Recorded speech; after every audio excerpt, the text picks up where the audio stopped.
And good evening and welcome to this EOTSN, the Tiger Sports Network broadcast of varsity Roseville High School boys football. Obviously, it is the 6-1 Roseville Tigers up against the 6-1 Whitney Wildcats. I'm Josh Carson alongside Ben Welker.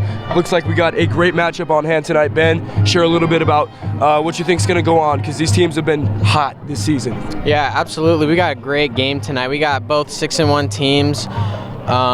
Very, very strong offenses, very good defenses. Both teams are very excited for this game, and I think both crowds are very excited for this game.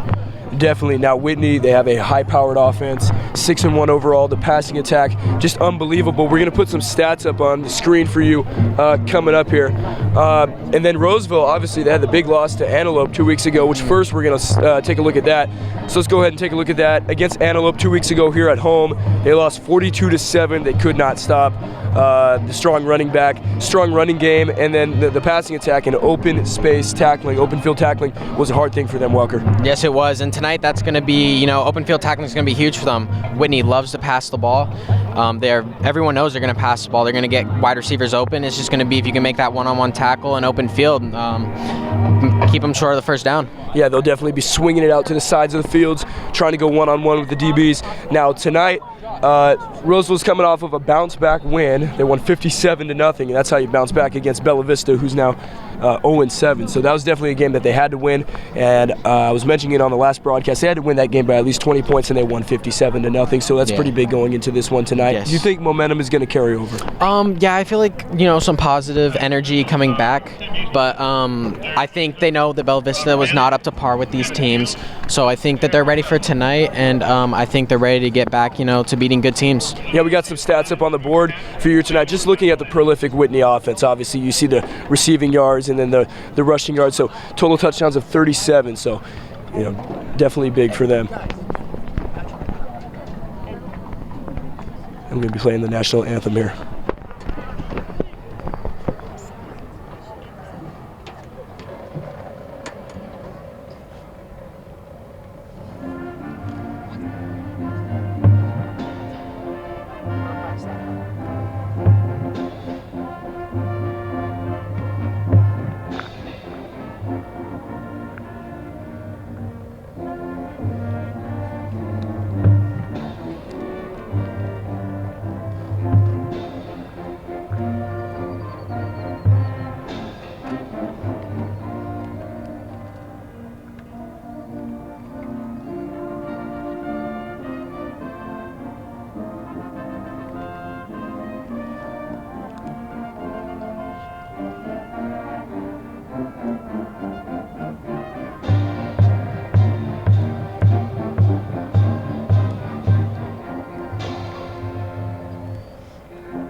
So this game about to get underway. We'll get back to the stats if we can do that. I believe we can. So here we go back to some of the stats.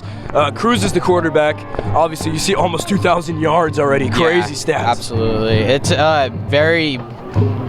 really impressive. And to go along with Justin Kraft as wide receiver, 52 receptions already and 918 total yards. Very dynamic duo. Roseville needs to shut them down tonight to have a chance to win. Definitely Jake Cruz, number 19, quarterback junior, 6'3", 185. And then also, somewhat of a headline from this game, Tyreek Caesar came over to Roseville, actually, I believe, last year, and he has gone back to Whitney. He's a quarterback, defensive back. I don't believe he'll be playing quarterback tonight, though. Senior, 6'0", 175. So it's time. We're at tip-off. What's your prediction? Well, I got this game going down to the wire. Both teams are very evenly matched on offense and defense. I think I've got Roseville winning 35-27. Ooh, that's big. It might be like 42-35 Roseville. How about that prediction right there? That's what I'm going to go with. So we're going to go ahead and get started here tonight. Broadcast is just about to get underway.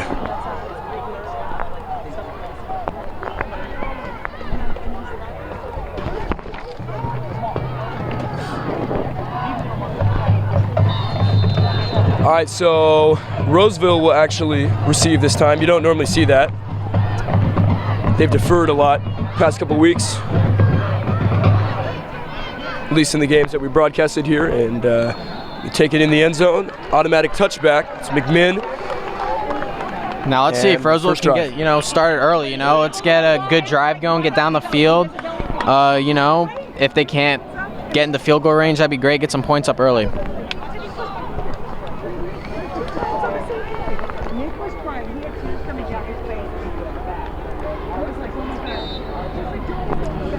Now, Josh, I'd be interested to see how Roseville's going to attack this game. Usually they run the ball a lot, but they've come out with an empty backfield in the first play. Yeah, interesting.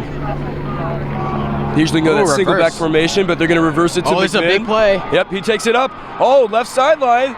They're not catching him until he's out to about the 40 and past it. Wow, big time play. Absolutely great call. First play, reverse handoff, empty backfield set. Caught Whitney sleeping on that one. Definitely, because you know what? I tell you, every game they come out, their first play is a run up the middle, single back formation. They might do that reverse handoff, but they always start with the back in the backfield. There they go empty set, and it's boom. They get out past the 40. Definitely caught Whitney off guard, I got to think. Yes, and that puts them in great field position already. Just what they wanted, a quick start. Yeah, and if you're wondering about the pink socks tonight, pink Tiger Cage over there, obviously Pink Out Game, October's Breast Cancer Awareness Month, and we also celebrate that at Roseville High School. We recognize that. And there is the carry out past the 30, and they're going to get into deep territory here. I'd be interested tonight, Josh, to see if they get Jimmy going in the passing game a little bit tonight. See if definitely. they target him a couple of times down the red zone. Yeah, and if they go to him early, too. I think that's big to get him in the mix. Definitely 4-star tight end. In the home games here, haven't seen him targeted even once or twice, just being honest, so let's see what happens. Yeah. All right, Roseville comes out here. Looks like they got a bunch set on that left side, single back formation. It's a handoff up the middle. Give them about 4 or 5 yards on that play. Looks like he got the first down. Now moving the chains here. I believe that's Fukumon down there on the chains. Yeah, we got some. We got some help down there on the chains. Shout out to girls golf, back-to-back CBC championships. There you go, first place. Yep. Hard to repeat. Yeah. Definitely in golf, man. Tough sport. It is very tough. It's the same formation right here. On a first down and 10 from the 25 of the Whitney Wildcats. Handoff, and McMinn takes it for only a couple. Up that left sideline. See what the flag is. Number 34, Brandon McMinn carries the ball. So they're going with McMinn backfield in this game. Haven't seen Rosano take a handoff yet, but it looks like they'll be switching them out. Looks like it was a holding call on Roseville, so it's going to push them back to the 35, so they lose 10. You know what, Josh? Besides that play, Roseville's in controlling the offensive line.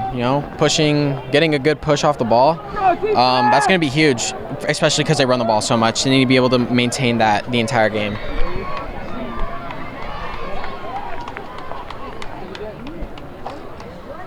Two wide receivers on that right side. Snap to the back. Martig looks and nearly intercepted. Wow, just off the hands. Wow, that was the number 9 right there, Matthew Chaffin, a captain, a linebacker that totally read the route. And Martig had laser vision toward his back there, so easy one to pick off, but just went through the hands. Yeah, Roseville's lucky that there's not 6 points on the board for Whitney right there. That should have been a pick 6 if he caught that. There's a rule through all of sports: don't telegraph the ball to your defender. I don't care if it's basketball or football, whatever it is, could be picked off. Obviously football more consequential if it gets picked off than a sport like basketball, but that pass was telegraphed. Roseville lucky to have this 3rd down and 20 opportunity. Martig drops back, throws over the middle. That's Jaggers. There he goes. And he gets near the marker. And let's see where they spot that ball. It looks like they got past the marker there, so big 82 Jaggers on the catch. I think that brings up 4th down. Number 66, Martin. Manageable 4th though. Number 82, Jimmy Jaggers. Yeah, we're waiting for the update here on the scoreboard. Gonna be 4th and short. I like that. I really do like that. Get Jimmy in the field. He's bigger than everyone. Obviously. Give him the ball. Make him go up and catch the ball, which he did. He's got great hands. He can make those plays. We've all seen him make those plays before. So that's great offense right there. Oh, this actually, is a 4th. This is a 4th down. Is it? I believe this is a 4th down. They might have missed that. I don't know. But I think it's 4th and 4. They're going to run it with Rosano. Looks like he has a first. Yeah, he got there. Number 23, Yeah, but seeing them go to Jaggers this early in the game is definitely a good sight to see. I mean, they gotta target him.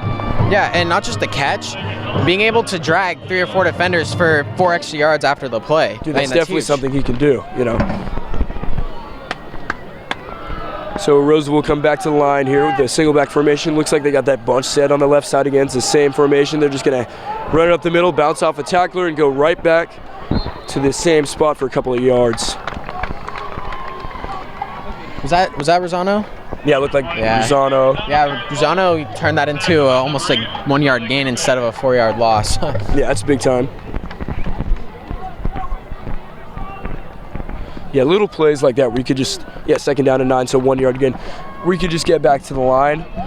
You know, that's big, not to lose yards. You don't want to ever lose yards. 4 or 5 is a big loss. Play action, roll out, right. Receiver right there, and the catch made. That's a great play. That was made by Dom Rucker. Dom's been huge for them this year. Oh, He yeah. was huge in that Del Campo game, had the winning touchdown reception. Played great Came on back home defense. against Kasumnes and had a pick and then had a receiving touchdown too. Yeah, so again, Dom's another guy they need to find open in the air. Nick needs to find him, and he did it right there. Good things are happening so far. I like the play action. I like the more diverse play calls by Roseville here. Usually see, you know, the runs up the middle almost every play, but now they're doing play action. They're doing different types of sets, but that's a run up the middle. Is going to go for a couple of yards, spot them down at about the 3 yard line. So they're definitely in red zone territory, looking to capitalize here early in the game. Yeah, this would be a great first drive for Roseville. I mean, obviously you want to come away with points, but a touchdown here would be huge. Nice long drive to start the game. You know, we talked about earlier, you said this game could come down to who has to punt twice. Yes. Right, because both offenses is so good, especially Whitney's offense in the air especially. So this is big if Roseville can get out on the board first, something they've had trouble with at home in all these home games that they've had, Yes. besides the first one. Ooh, stuffed. 2 runs up the middle and 2 stands by Whitney. See what Cooney wants to go with here. Yeah, Martig will go over to the sideline, receive some instruction. They'll bring up 3rd down and short. Team tackled by the Wildcats. Looks like they're bringing in some wide receivers with Josh and Colton Broviak.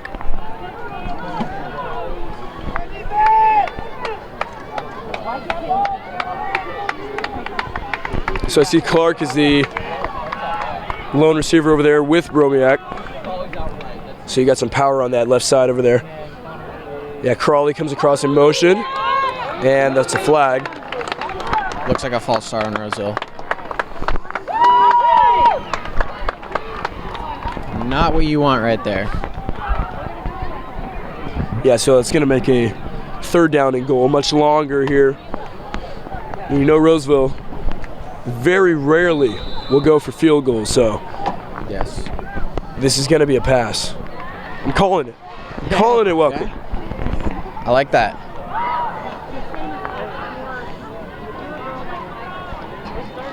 All right, so Martig in the huddle. You got Crawley out there on the left. He'll be the lone receiver over there, Clark. On the right, so they only got single receivers on both sides. Rosano's in the backfield. Martig sticks in the pocket and just throws it way too high for Jaggers, who was on a slant. And that's going to bring up 4th down, and we might see a field goal. Who knows? Looks like Jimmy was open. If Marty could just get a little lower, it might have been 6 points right there. He might have been feeling the pressures. We see a Whitney player limp off right here.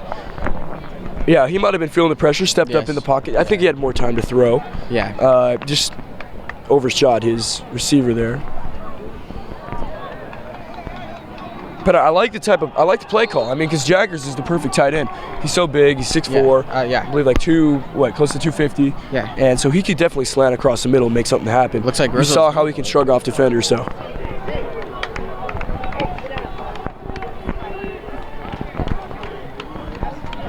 Roseville looks like they're going to go for, a 4th and 8 almost? 4th and goal? So this is 4th and 3, but the 4th and goal we'll call it. Yeah, they there we swing it go. out. Here's McMahon. He's got to make something happen. And Whitney with a big-time defensive stop. And they will hold Roseville scoreless on the first drive. Wow, that was, look, it's early.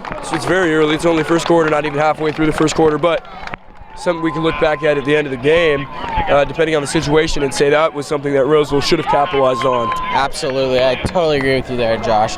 I feel like a field goal, it's not much farther than a PAT, which they seem to go for often. Get 3 points off the board after a nice long drive. But you know what? They don't come away with any, but at least Whitney's pinned back in their 5. So let's see if Roseville can have a nice defensive stop right here. Yeah, you saw a couple of penalties there. That was just a detriment to Roseville's drive. 2 false starts, actually. So that's a cumulative 20 yards, they lost just on that drive alone in penalties. They got to clear that up. Okay, so here we go with Cruz. He's all alone there in the backfield.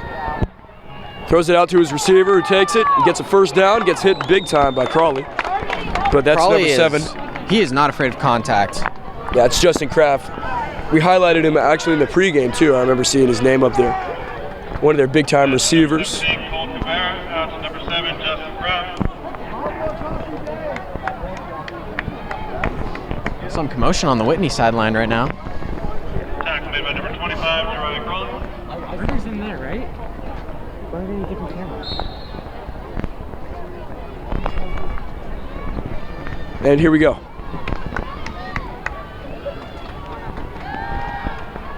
Chop back throw over the middle. Tyreek Caesar, I believe. And he stumbled backwards. Yeah, that is Tyreek Caesar. And, not to say we were surprised, but 2 plays, 2 passes by Whitney, both big gains. Owens actually on the catch there.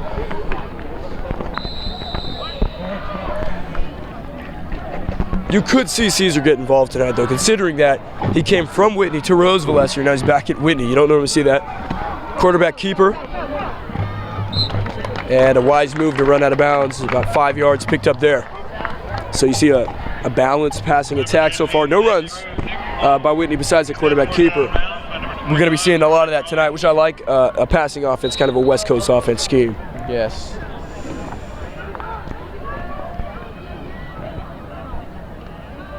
It's a handoff to the back now. Ooh, big time. Yeah, that's Crawley again. It's a big hit. Big hit by Crawley. He just gets up and walks off.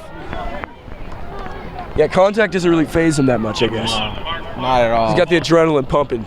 Big league. Whitney's lucky that ball went right out of bounds, too, because that ball was popped out. Oh, yeah. So, 3rd down 5.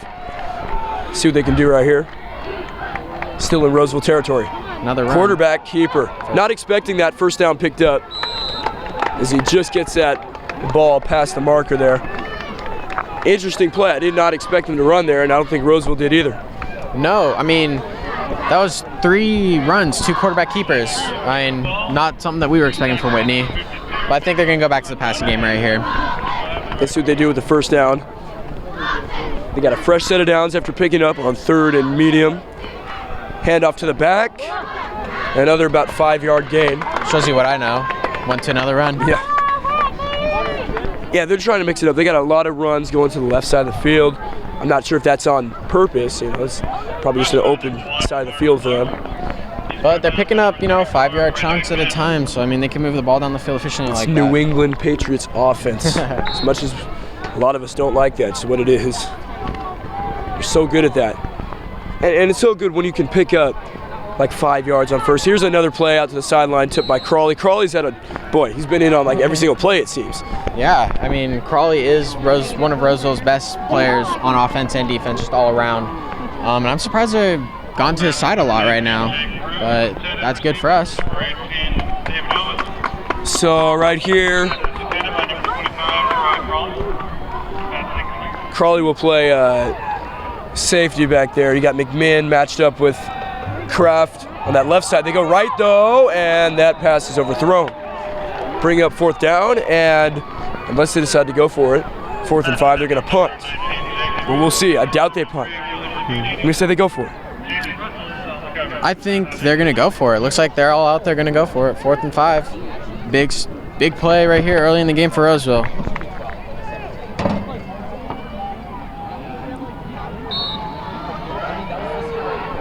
Yeah, 4th down 5. Manageable situation right here for Whitney on their first drive of the night. Roseville, they held them to 0 points to stop them on the 4th down, so Roseville's got to duplicate that. Jagger's out there, and that was a fake. faked him out, but they had someone back there. Roseville did. Ollie. Holds onto the ball in contact, get out to the 40, start the second drive of the night. So, boy, I feel wrong. Like, I don't know anything right now because we said whoever punts twice gonna lose. 2 punts to start off this game right here. Well, I mean, yeah, I don't know. But that's a huge stop for Roseville right there. Oh, yeah, for sure. Big time. Looked like Whitney was going to move the ball up and down the field right there. And Roseville was able to shut him down on 3 plays, which is huge. That's good IQ by Roseville, too, having someone back there ready. Well, Crawley was back there playing safety, but the fact that he was ready for that, not expecting a punt there off of that formation on 4th down and 5. All right, so from the 40, they're on 40. Roseville takes the first down and 10, second drive of the night. Dual receivers right side, single back formation. Handoff for a few yards. Oh, looks like the ball came out. Not sure if the refs blew it dead, though. We'll have to see. Looked like he was down. Okay, Roseville ball still.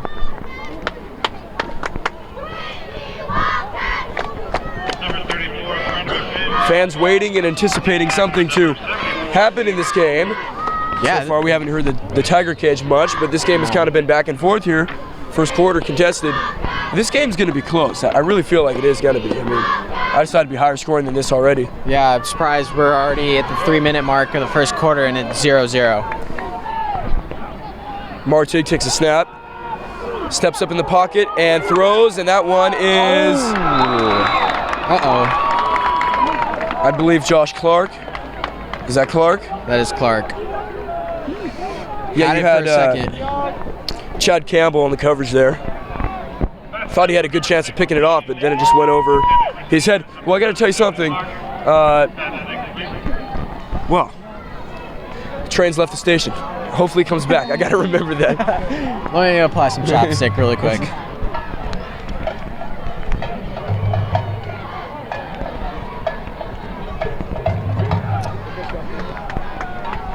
All right, 2nd and 10. All right, chapstick applied. Let's see what happens here. Oh, drop back. Martig's going to step up and run with it. Oh, hit hard there at the 50. Gets up from that, though. Good to see Martig bounce right out of that. He is a big quarterback, so... Injury prone that we've seen in the past. Yes. Well, that's a big first down. He felt the pressure, stepped up in the pocket, and was able to get some open... The trains come back to the station. In all these games here at home that I've seen the last 2 games, Roseville's let the other team jump out to the lead before them. So this almost, for any home team situation, you want to manage the game as much as possible. This is almost a win for Roseville in this quarter so far, having it be 0-0, because, well, they don't have to fight to come back already this early in the game, which they've had to do. Yeah. No, I totally agree with that.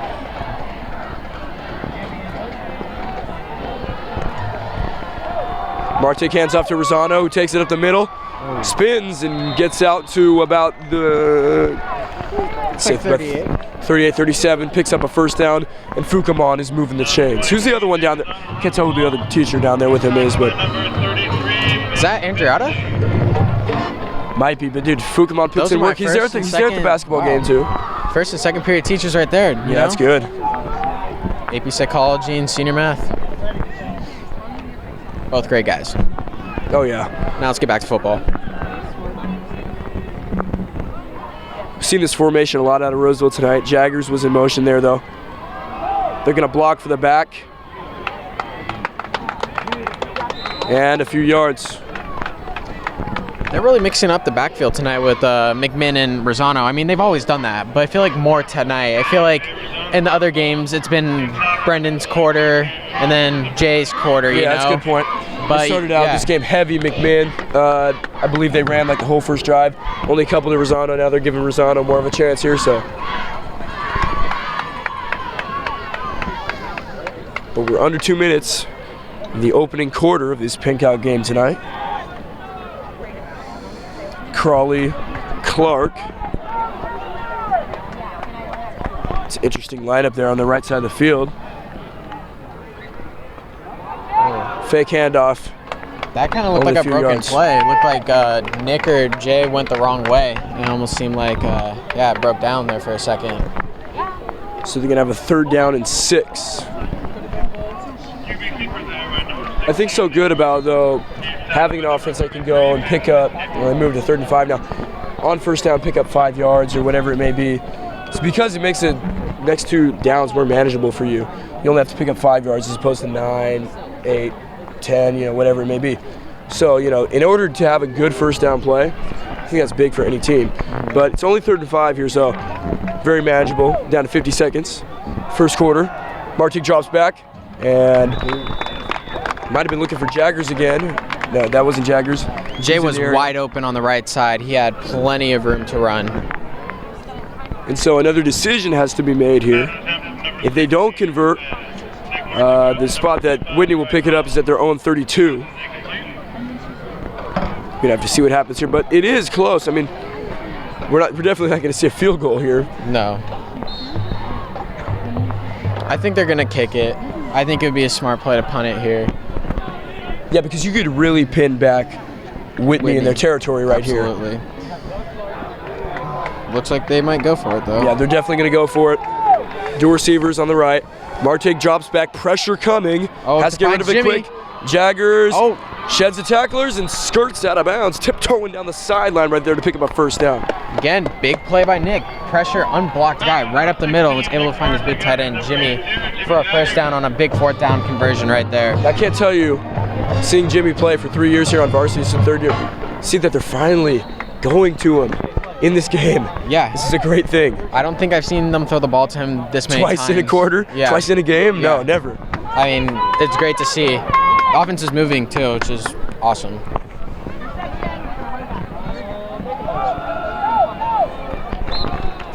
Whitney's really shutting down that run up the middle right now. Oh, they see it coming, and they got the pressure on the QB too. So that offensive line has got to focus up, get their blocking up here, because Martig's been under pressure every throw he's made. Been able to make some plays.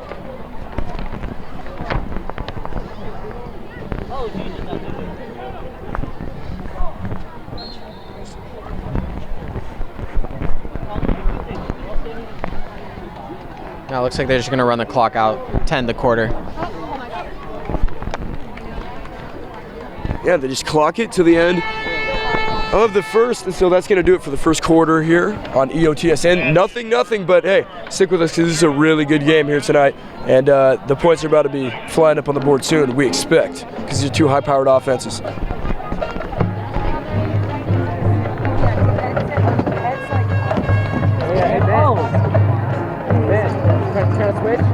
Nah, dude, I'm killing it right now. You're trying to switch right now? My butt kind of hurts, you guys.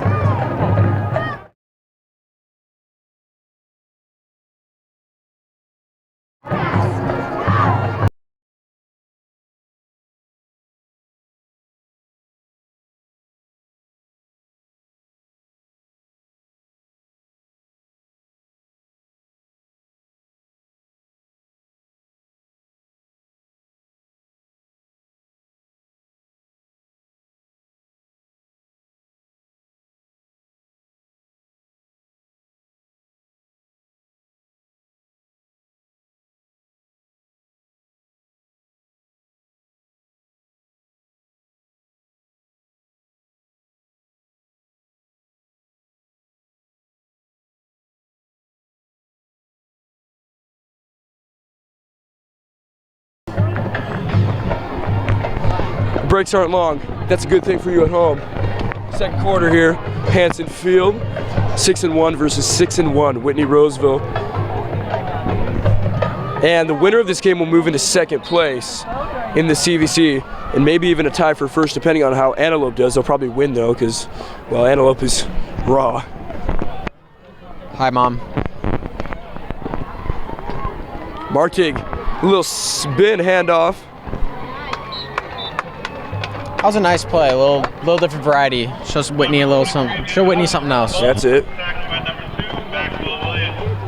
You know, I'm really liking the uniforms tonight. All black with the pink socks. I think it looks good. Yeah, definitely. They also got the new uniforms this year. I believe they're gray unis. Oh yeah, those are nice. Yeah, they wore those a couple weeks ago. I think believe they have orange too. Yeah. Yep.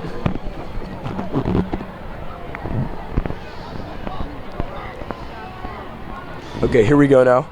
Single back formation, see what they do with it. Quick handoff, Rosano bounces off of some tacklers and gets dragged down. That was quite a tackle right there. Just grabbed the back of his jersey and was able to yank Rosano down. Yeah, that was a 3rd and 3. And they're going to give him a first down, so he moves the chains there on that. Hey, with the tackler coming at him like that too, it's pretty impressive to pick up a first. Yeah, absolutely. And we're right back where we were at the middle of the first quarter with Roseville down the 5-yard line. This is it. See if they can capitalize this time. Yeah, they're definitely 1st and goal. They're red zone territory. Don't want to give it up twice here. Handoff. Spinning off to pick up the few extra yards, but still short. Mark him down at about the 2.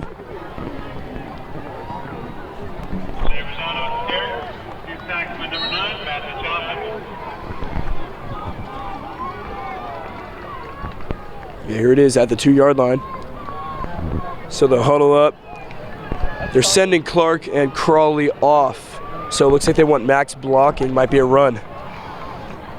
Up the middle? Run up the middle? I'm going to say yeah. And bounces out and then comes right back down to the middle. Wow. Great play there by McMinn for the Roseville touchdown. And like we like to say here, not 1, not 2, not 3, not 4, not 5, but 6 points up on the board for Roseville there. A nice run to bounce. It looked like he was bouncing out to the right side and come right back up the middle. Yeah, huge.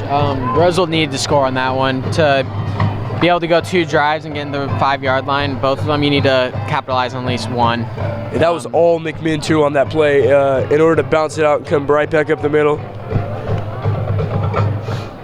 Evanson extra point. Ooh, nearly blocked. And misses it off the upright. Wow. You know how hard it is to hit it off the upright? Like if you tried to hit it off the upright, you probably couldn't. I haven't really kicked field goals before, but I'm not going to disagree with you on that one. You know, I kicked some in Cowboy Stadium, I think last summer. No, 2 summers ago, yeah. Nice. Yeah, that was fun. What does a 20-yard kick feel like? Feels long, probably. Yeah. They make 20-yarders look easy, but it probably feels long when you're kicking it. My groin was a little sore the next day. Makes you appreciate professional kickers. Well, Roseville's defense has to be well rested. They've barely been on the field. Yeah, Russell out there. See him. Far left side. Shout out to him if he's watching this on Monday.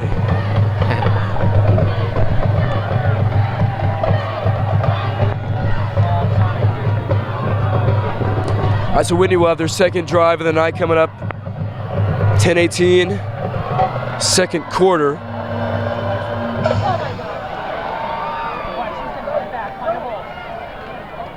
Tackle down, about the 22-yard line.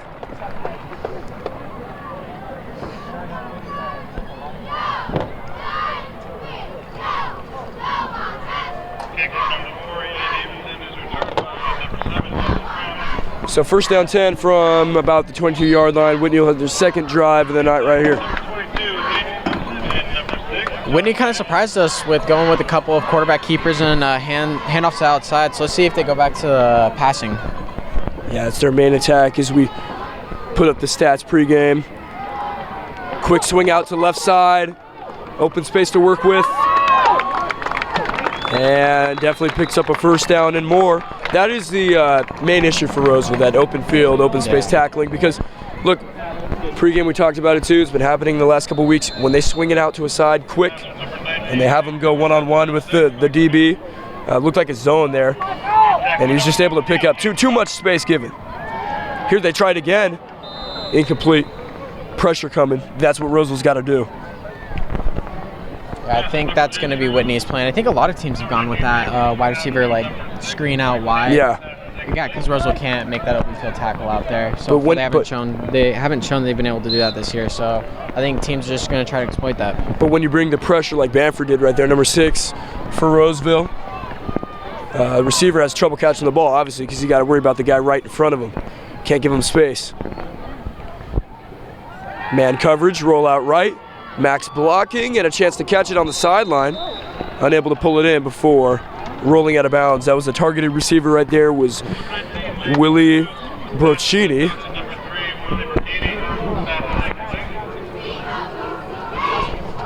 Good blocking so far, though, for Whitney, if anything. Yeah, no. He's had time to throw the ball. Cruz. Yeah, Cruz has had time to throw the ball. He's missed a couple of throws, but, you know, let's see if Roseville can keep, you know, capitalizing on these. 1,658 yards coming into this game for Cruz. Strike across the middle, bobbled but caught by his receiver for the first down, and into Roseville territory. David Owens on the catch right there across the middle, slant route. You know, I think the most impressive thing about Cruz is that he's a junior. Yeah, This definitely. is a junior throwing the ball like that. Very impressive. Yeah, and our Eye of the Tiger Sports Network correspondent Jason Russell also today on the weekly broadcast here at Roseville High School touched on that too. He has all these stats, and he's a junior, by the way. It's impressive. Drop back. Back looks like he's going to do some blocking, but Roseville gets to him and brings him down for the sack. That's some good pressure right there. And finally, Roseville gets pressure on the quarterback and drop him down for a couple of yards lost. And it's not like they got there very quick, so the coverage downfield was solid too. Because Cruz couldn't find anyone to throw it to, so the rush was able to get there and sack him.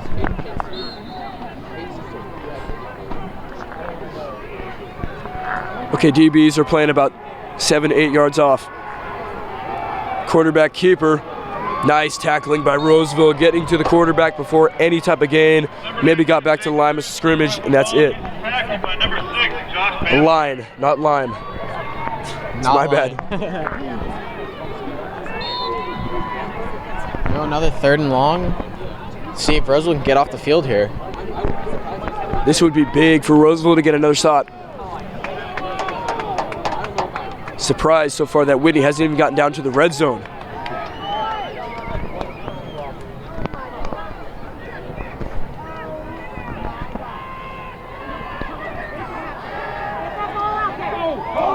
Yeah, flag thrown. Coverage right there by Sam Toomey. Oh, Tombstone.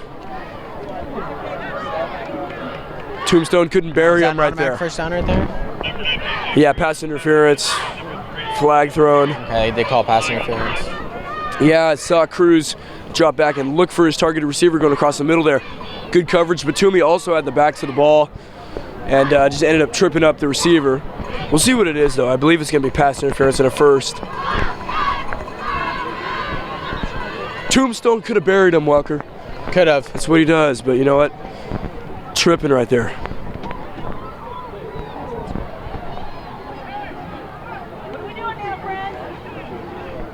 It looks like the referee has gone to the Whitney side to chat with someone.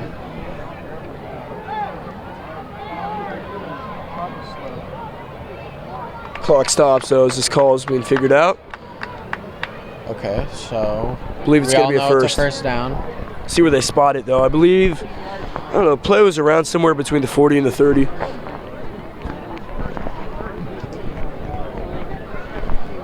There's All right, Fook there we moving go. the chains.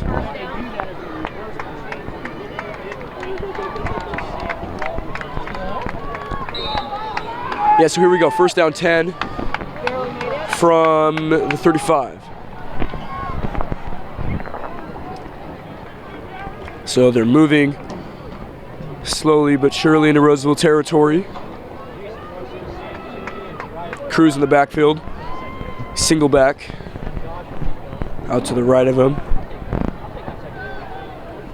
Let's see what they do. He drops back. Uh-oh. And going one-on-one down that sideline. Caught by 7. And that's a touchdown for Whitney. Into the end zone right there goes Justin Kraft, his main target at receiver, taking on Jason Russell and Brendan McMahon, able on that play to beat by both of them. Scoot by both of them into the touchdown, or into the end zone. And that's 6 up on the board for Whitney. Let's see if they can take the lead. Yeah, that hurts. Big time strike. It wasn't like it was bad coverage either. It was just Cruz went up and was able to make the catch over McMahon. Yeah, Cruz went to Kraft there, the wide receiver, junior, 6 foot, Kraft. 166. But hey, great play.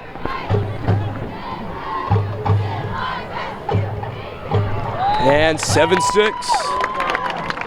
Should be 7-7. But that is what it is. And Whitney has taken a 1-point lead as Roseville will go on their 3rd drive of the night.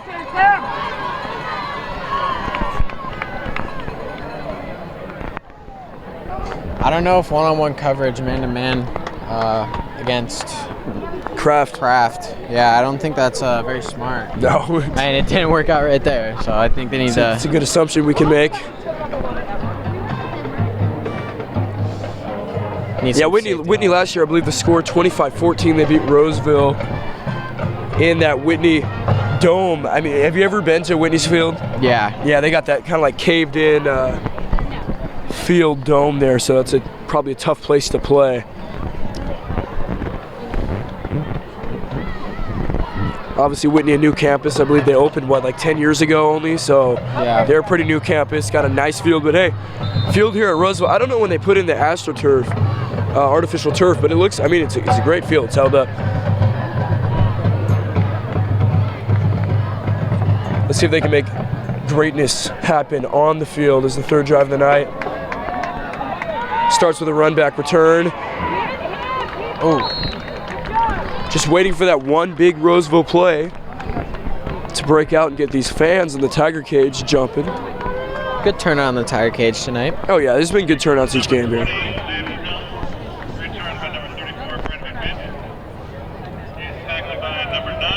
Wonder how those turnouts will carry over to basketball. Just a quick note here, we'll have the game for you. I want to say it's December 14th. We'll clarify the date. It is Roseville Wood Creek at Roseville this year, basketball. Huge Dude, game. Talk about like crazy, that I don't even know what to say about it. Roseville Wood Creek game, biggest game we will have here for you. Tonight, this game though is going pretty well. Both sides are even so far. As Crawley driven back. But if you talk about, I want to make a note about Roseville Wood Creek since that is coming up in about 2 months, a little bit less than 2 months. The last 2 years since Roseville has moved out of the SOL into the CVC, both of those basketball games, preseason games, have happened at Wood Creek. So the fact that we got one here this year is pretty big. Yeah, I think everyone's excited for it. That will be a packed gym. Oh yeah, it has to be a packed gym. Yes. That's probably one of the best rivalries and atmospheres in this area for any high school sporting event.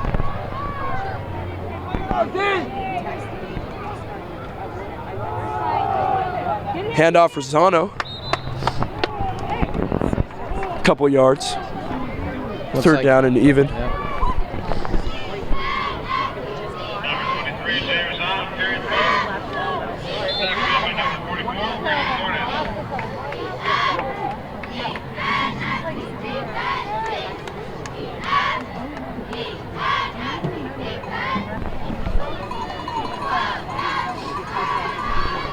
Okay, Roseville comes back to the line here on third down and short.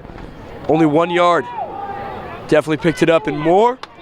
Move past the 40. Zano's been running well tonight. He's tackled by number 22, Chad Hamlin.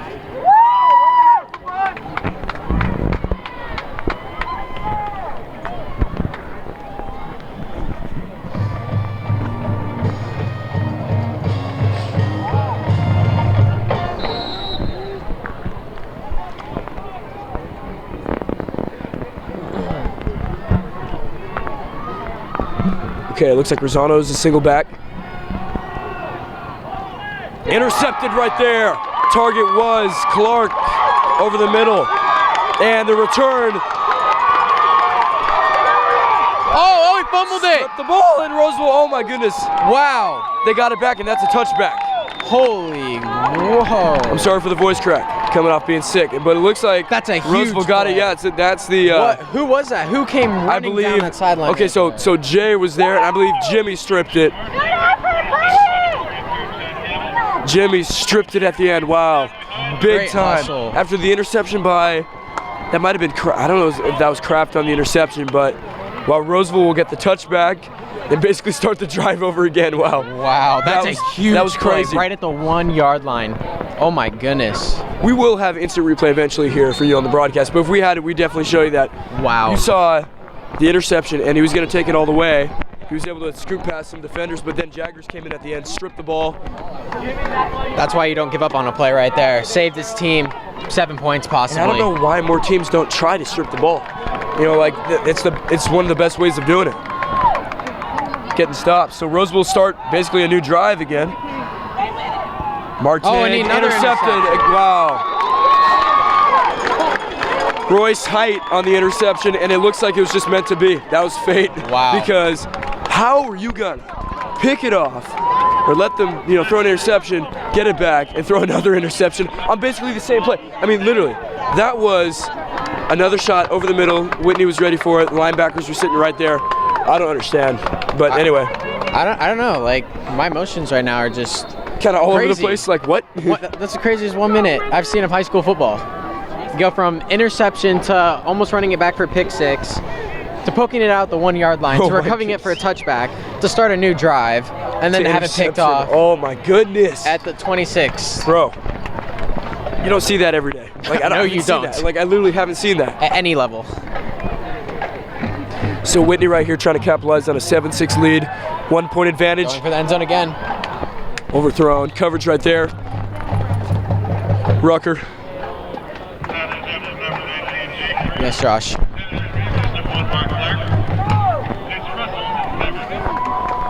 So Whitney trying to take an 8-point lead. Try to go up 14-6 with a touchdown. They already went for the end zone there. So you saw the Roseville with the interception. And then on the return, off of the pick, a strip by Jaggers. Touchback, Roseville gets it. Gets picked off again. And so now we have 2nd down 10 from Roseville's 21. Cruz fires it out to, I believe that's number 1, Mark Clark on that play. I like that name. Mark Clark. Mark Clark, Josh Clark, Mark Clark. This is a big play right here. If Roseville can get a stop here, that'd be great. Yeah, to say the least. 3rd down 10. Got to get to the marker, like that's a and flag. yep, he's going to get there. But they blew the whistle. False start. False start. Yeah, so that's going to move them back 10. 5-yard penalty.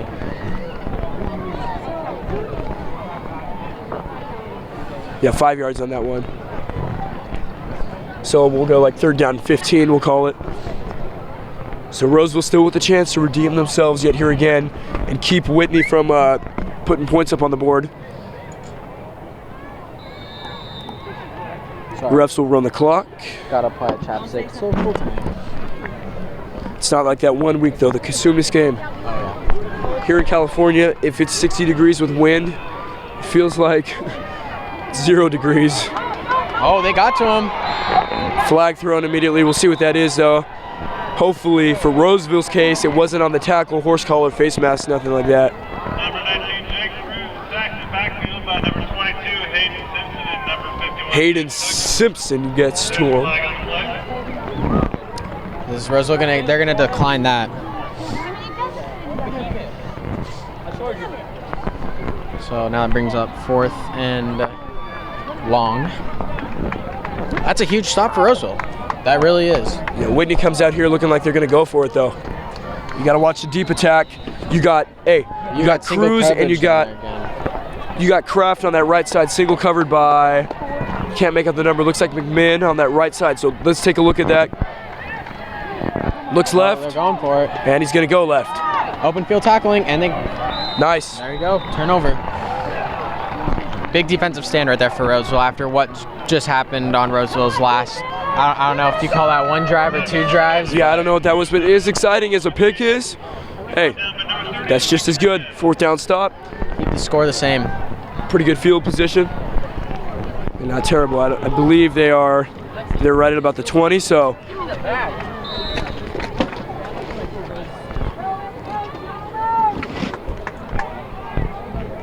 Now let's see if Nick can find some rhythm in the passing game again. All right, so now they got 1st down 10 from the 20. Same situation that they were in the very last drive. Start out, and Martig will wisely take some time and get up the run game again before he goes to the air. Eventually, they're going to have to attack via air. But a couple of runs to start off wouldn't be bad considering 2 straight interceptions on the last 2 plays. Rush by number 64, Roseville. Sacked by number 54, Second down 5 from the 26. Play. It's the same play. Yeah, some chance of a false start. I thought I saw that too. They'll get close to the marker, bring up a third down and short with about 4 minutes to go here on the Tiger Sports Network. Tackled by the Wildcats, led by number 54, out of McNifty. 7-6 Whitney, battle of 6-1 teams again. I'm surprised it's only 7-6. Yeah.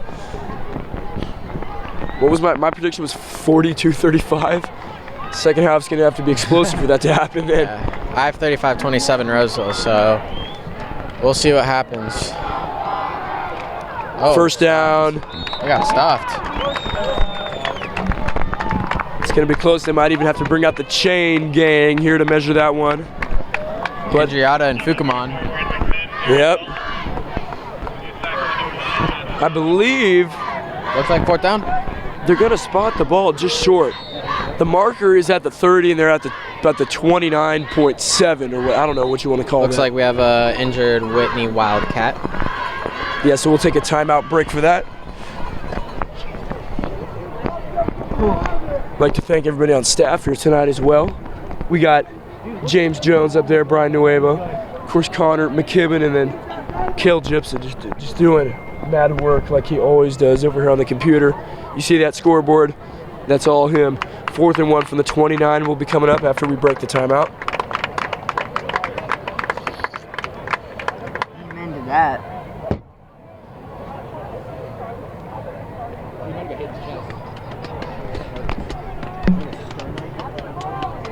3:09. I don't want to clock runs. For 8 times almost.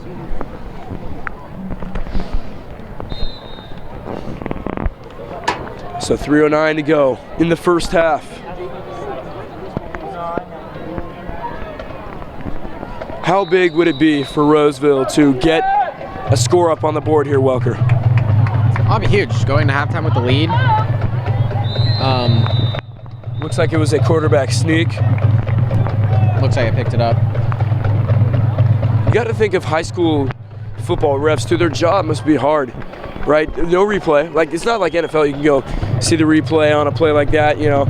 But, you know, there's got to be a ref right there seeing the play, see if they moved it across.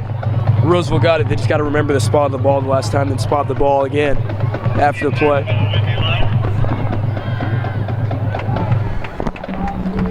You got a dual threat over there on that left side with Clark and Crawley, except they run it. Oh.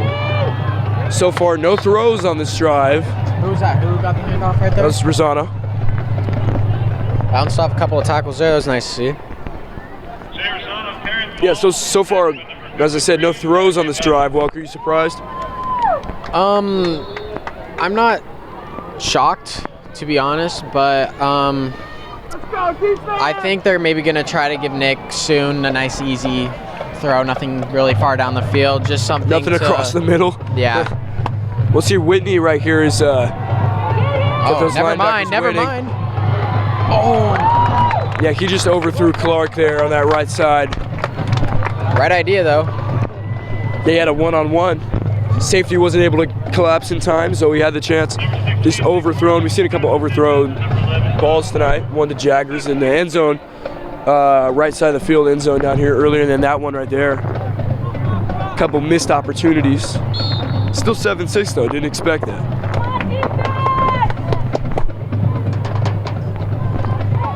Another big third down for Roseville.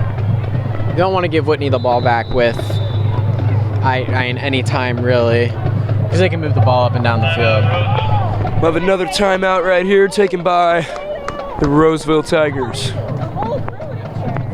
So I think it's important here, Welker, coming up, that Roseville converts this third down. They don't have to take it to another fourth do-or-die situation. I think it's important that they get this third down conversion and keep going. 2 minutes and 4 seconds to go in the half, too.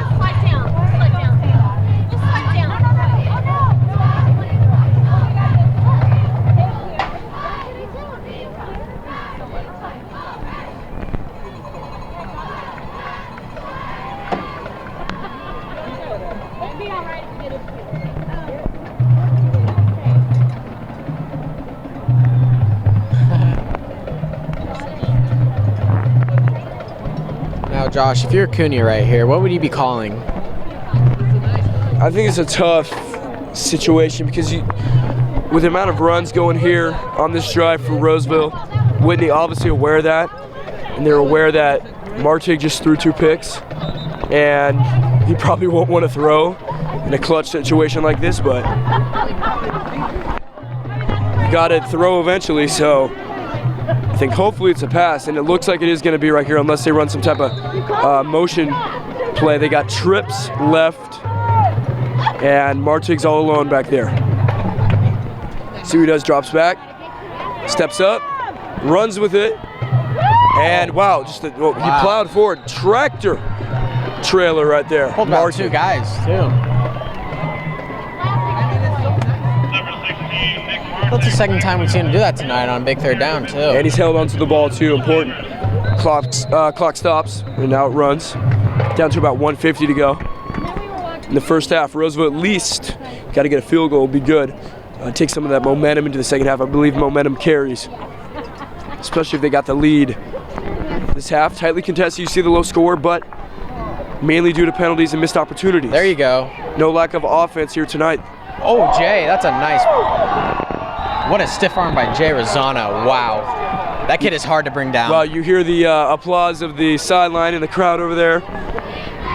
James, what play was that? Was that dirty?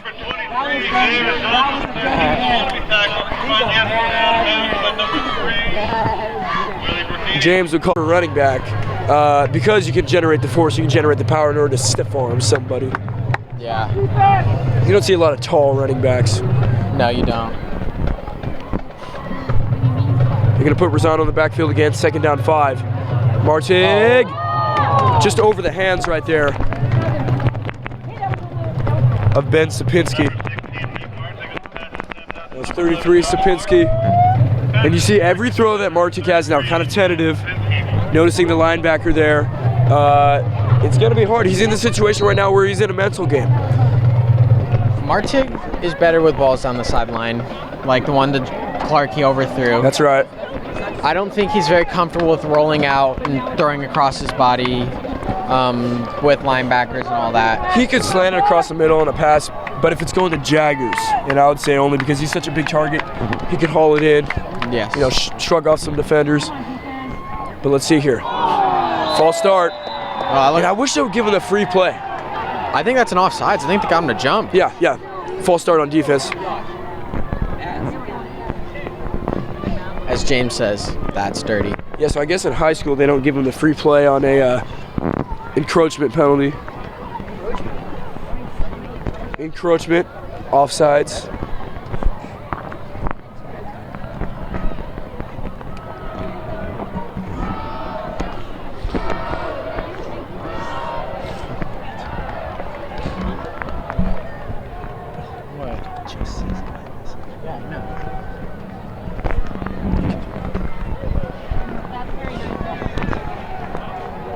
Now that gives Roseville the 1st down. So we got 1:24 left. Roseville's on the 46 of Whitney. Yeah, move the chains with 84 seconds. It's good math. It's really good math. What math are you in right now? Stats, AP Nice. stats. Good for you.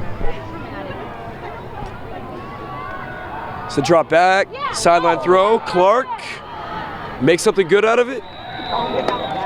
Get some good rack yards there. 1:16 to go. And I believe he got to the sideline. Nope, clock runs. So down to 1:10. Roseville looks like they blow the whistle for a timeout. Not sure how many timeouts they have left. It's 1 left for them, I believe. They got 2 left. All right, Welker, so you're faced with a first. 2 timeouts left for Roseville. Whitney's got all 3s. We're going to hit halftime soon here.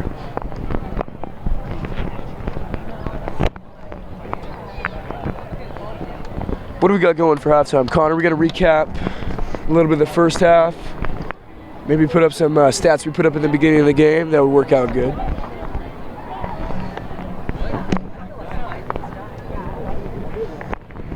You have some input from our man James Jones at halftime.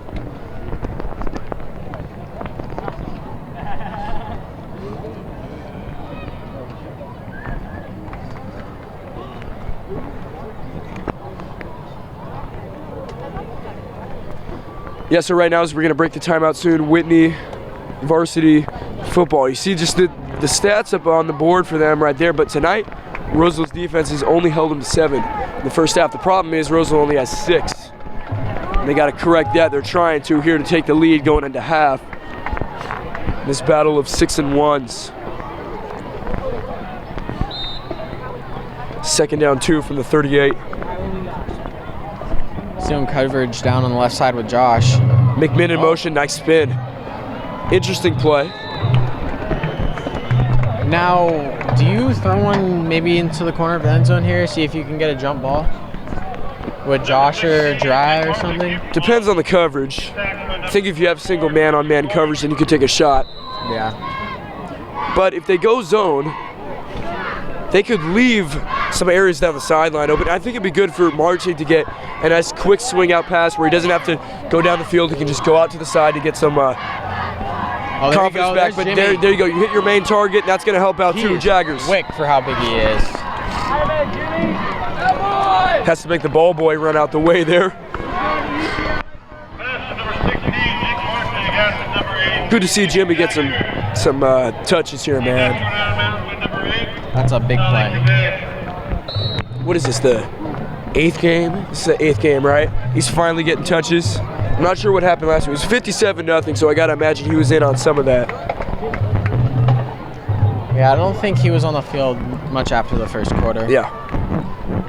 Considering last week was rainy, too. I heard the middle of the field from Jason Russell, quote, mud bath. That's what he called it. Because Bella Vista is all grass field. Clark there. Oh my goodness, had time. The thing is, he didn't. From us, our perspective, Clark was open for a good 2-3 seconds there on the. He ran a route. He ran a comeback route there on the left side. Yeah. Left the DV in the dust back there in the end zone, wondering where he was. But Martig, look, again, the offensive line unable to protect the quarterback, keep the pressure off him. Pressure is kept off of him for just a few seconds there. That's a touchdown. Yeah.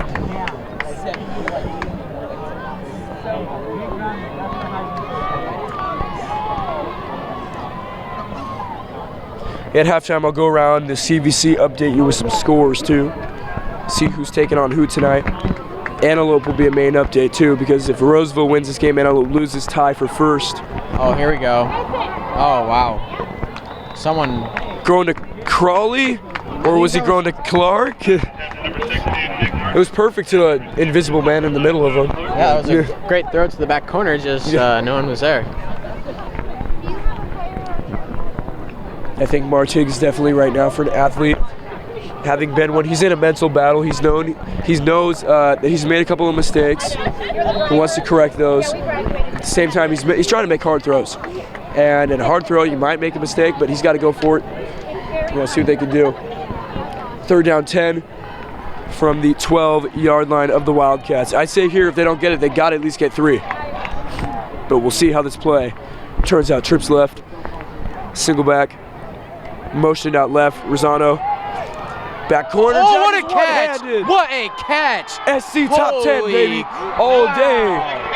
Wow. Jimmy Jaggers channeling his inner OBJ, Odell Beckham Jr. one-handed catch. Oh my goodness.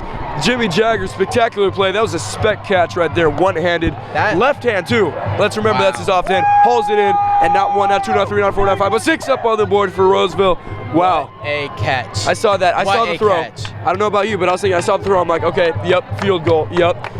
Hauled it in, one-handed, left-hand catch, channeling. He caught it clean. He just tipped it down right. Oh my goodness. Wow, what a play.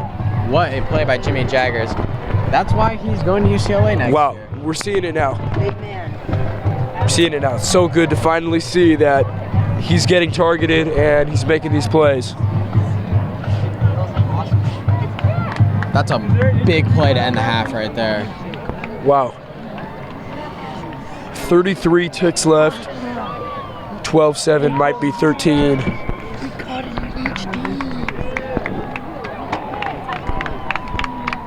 That's 10 times better than the...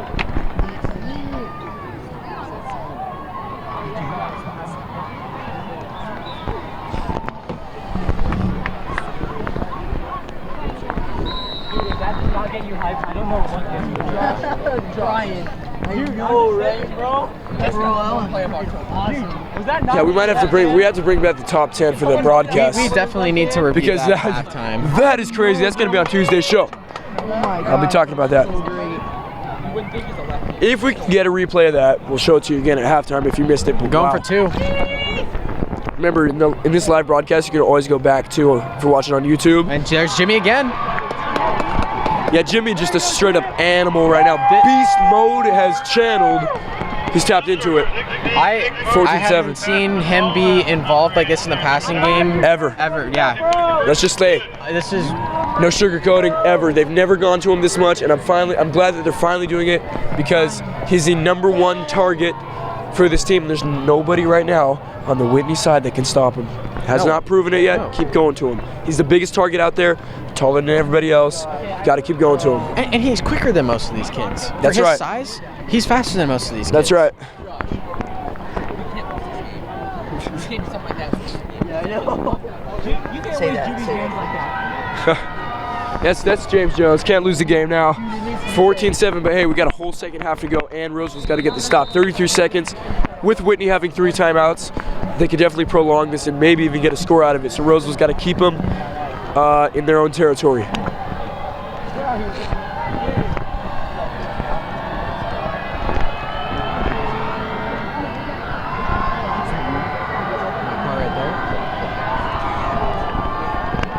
What? It's a Receive. short kick.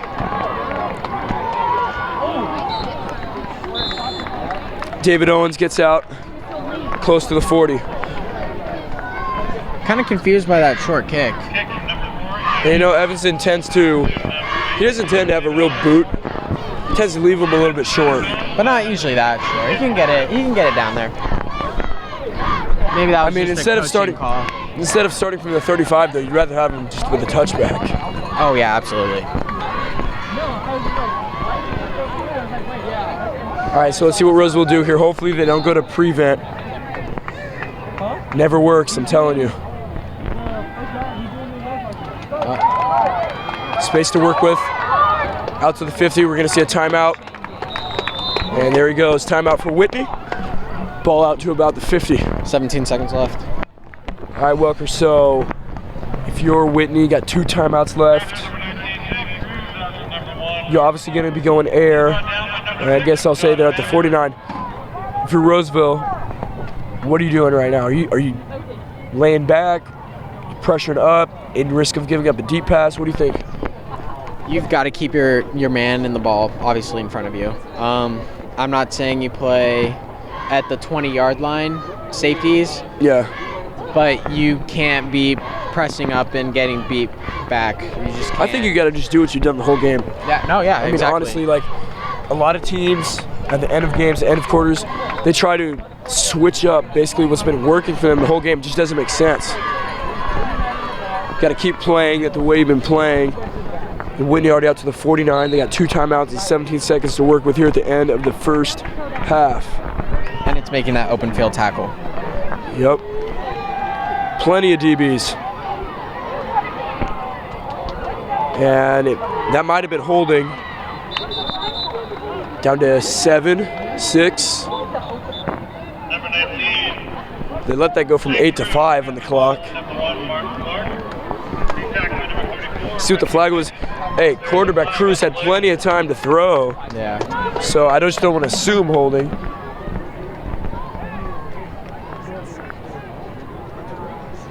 Looks like a holding on Whitney, so I'll push him back 10 yards with 5 seconds to remain So in it the looks first like half. we may have replay capability during this game. I So, really want to see that replay of Jimmy's Jimmy, catch. can we get Jimmy?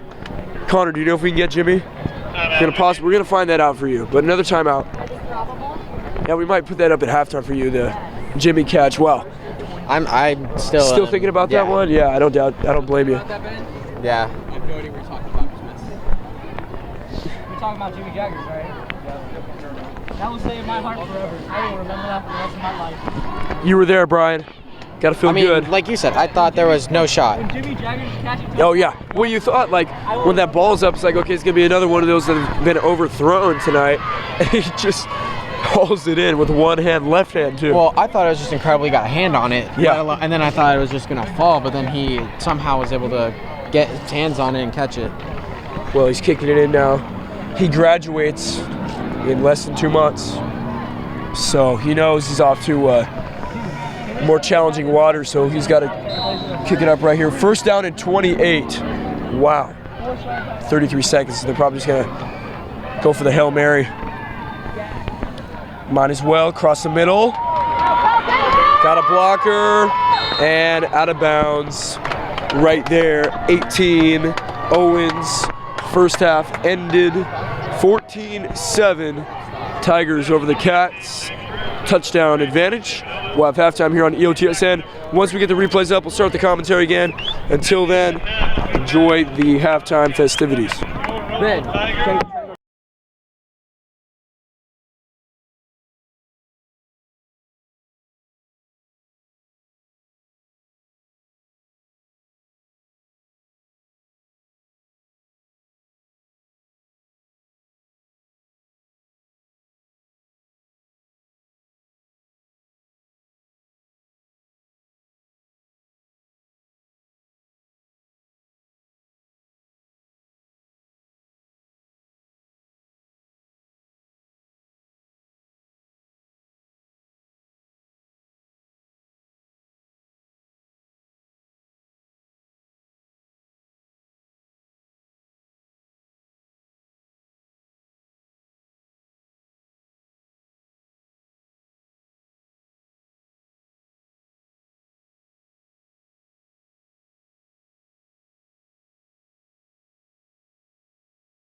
the on button. Okay, it's Josh Carson alongside Ben Walker and Cale Gibson for the second half. It's about to get underway in about 2 minutes.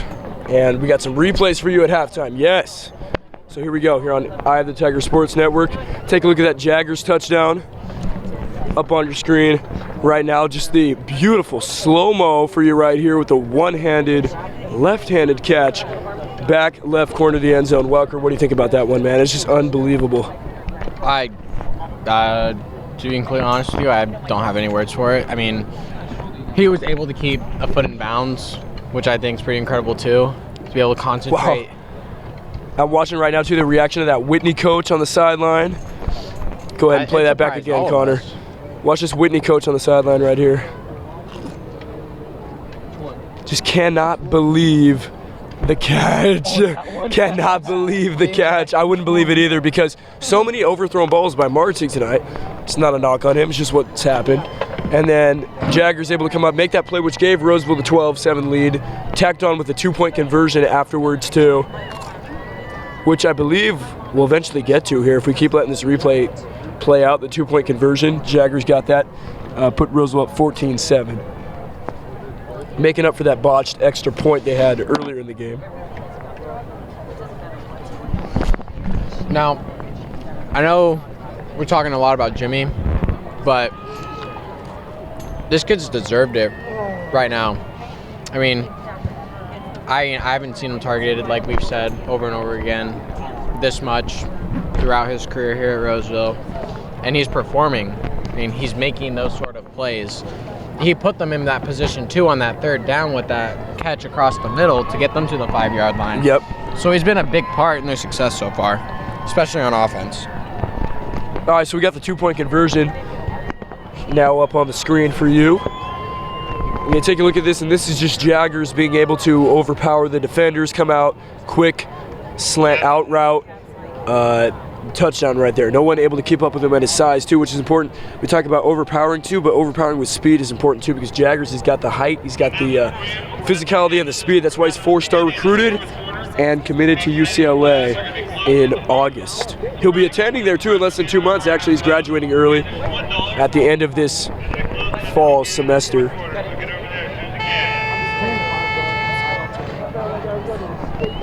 So he'll have a lot of time to prepare at University of California, Los Angeles. I just gotta say, Roseville stepped up their game with these nachos. Oh yeah, Walker is going off on those nachos right now, bro. I mean, grilled chicken, nacho cheese sauce, chips obviously. I mean, let's not go crazy. Salsa and sour cream. Real chicken. $5. $5. Wow. My bottle of water was $2. So I mean, I had to give them a go. And they're pretty good. So we got Cale. What do you think about that first half, bro? Personally, I think that first half was a little rocky for Roseville. I think they could have stepped up the offense a lot more. I think Martig personally could have done a lot better with his passing. You could definitely tell that he was having an emotional and physical, not so much breakdown, but more just uncertainty. You could tell that in his passes it was showing, and I think that that really affected Roseville. But I think the defense though was really good. Yeah, you make that case, Rocky and all. They still got a 14-7 lead on a team like Whitney, which I believe we have the stats. Connor, we got the stats. We can put the stats up on the screen again, if we can do that. If not, we can just describe them. Hey, are they listening to the game in the... Yeah. But, yeah, we got, so, you see just some of these stats here. Like, we put this up before the game, too. 14-7 is a big-time dub in the first half for Roseville to take, because look at these offensive stats for Whitney, and then you move over to the quarterback, Cruz, and then you got some of the individual stats that'll be coming up here. It's just really a good sign to see that Roseville's only given up 7 points. You see here up on the screen now, Jake Cruz, quarterback, came in with 1,658 yards total, 19.5 yards per play, which he is not even probably half that this game. And then Kraft, the wide receiver, does have 1 touchdown, went up against coverage, Jason Russell, Brendan McMinn.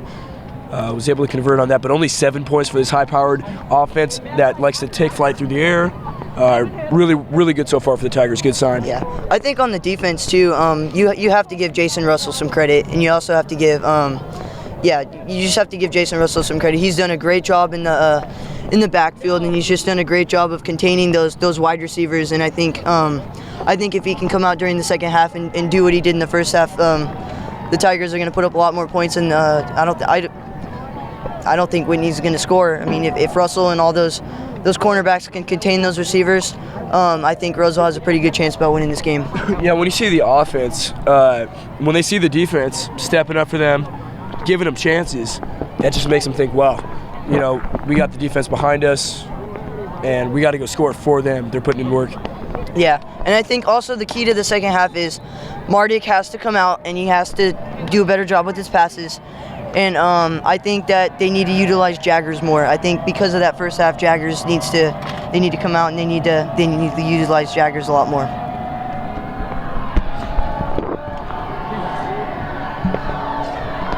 Boom. So Whitney will receive the second half kickoff, as Roseville rarely received at the beginning of this game. Thank you, Kale, for letting me finish some nachos. Appreciate it. Are they watching in there right now? In the class? Yeah. Yeah, dude. We got the Shout out to, Teacher of the Year coming off of 1 year where he's not, but the year before was Bobby Ritter. Yeah, shout out to Eye the Tiger, grinding it out. And yeah, we've got a newspaper edition coming out on Monday. What is it, room 915? That's it. That's where it goes room down. 915, getting that paper ready for Monday.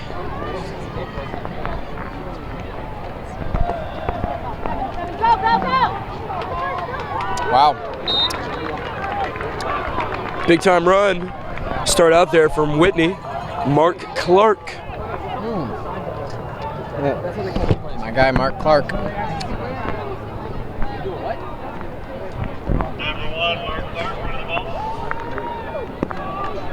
And so he brings them out quietly, I should say, to the 48.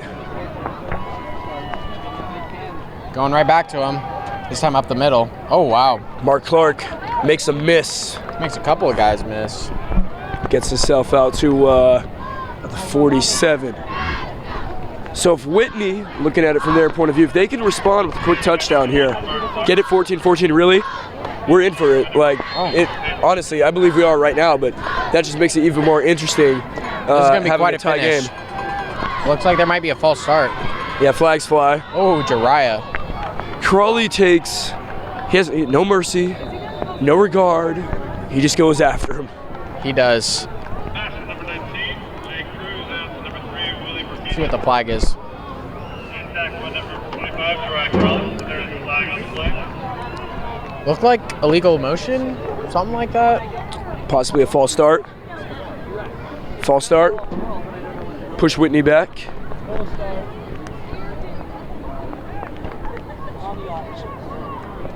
The 11:15 to go in the second half. So we'll have second down. See if they adjust it. Tire cage is getting into it right now. Second down 10 from the 48. Pressure's coming. Swing out 12, catches it. First down, a little bit more. Herd of tacklers, Jason Russell among them to bring him down, along with for Roseville right there, 52, Andrada. Looked like Joe Flores was also involved in that play. Number 19, Jake Cruz, number 12, Royce Height. So height for Whitney right there, number 12. We've seen for Whitney, Height's got a couple of catches. Owens has been in on a couple of catches as well. Obviously, Justin Kraft, their main target, across the middle. Able to find Owens. David Owens taken down about the 30-yard line. That'll be bringing up a second down in about 2 situation.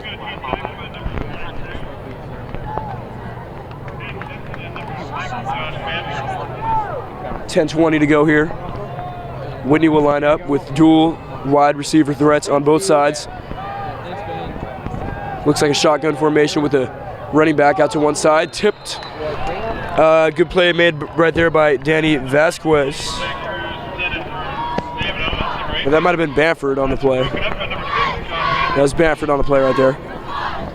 He's been involved a lot. Made a lot of good tackles. Deflected that pass.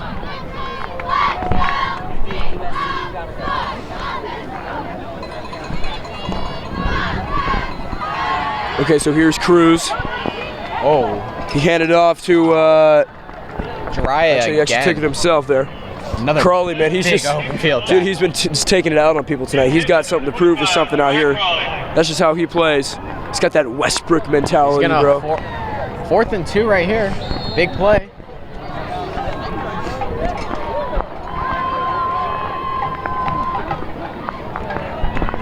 Hey, make sure that power doesn't cut.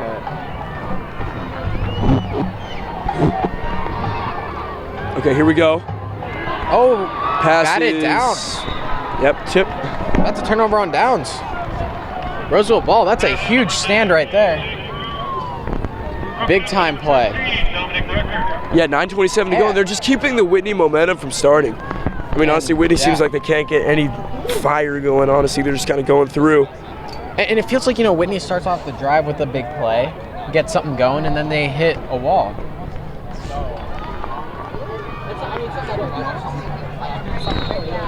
Yeah, so we'll put that up on replay. If you hear that. I think that was Fourth down Dom stop. who knocked it down. There you go, yeah, credit to Rucker on the play right there. Replay. Okay, so here we go. Single back formation. Let's see if they run up the middle.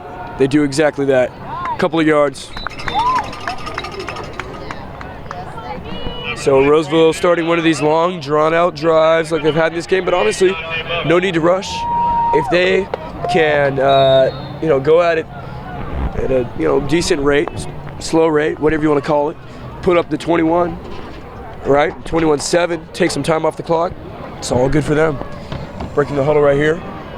Caperzano in the backfield, and it looks like there's going to be max blocking for the running back. Taking some big hits. Yep. Going to be about 6 to 7 yards away, so we have a situation here where Roseville's going to have to pass unless they decide to do one of their famous motion plays with the backs.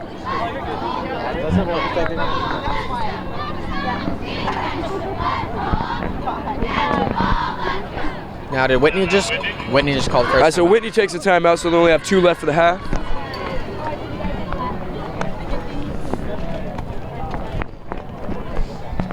I got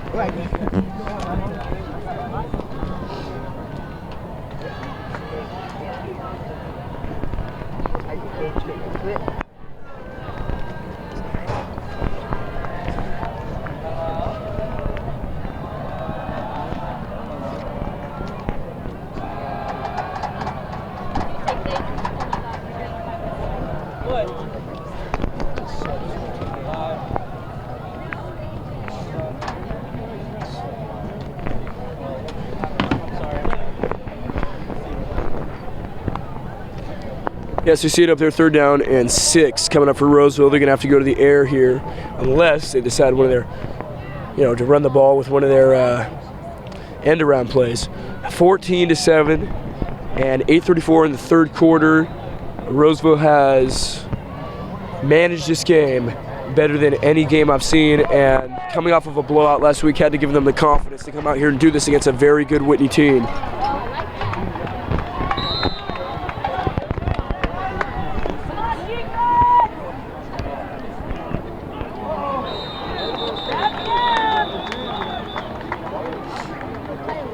It looked like Marching right there tried to go with the fake snap count with the go. And then saying hut, but that might have been a false start on Roseville. If not, encroachment. So it's going to be 5 yards either way.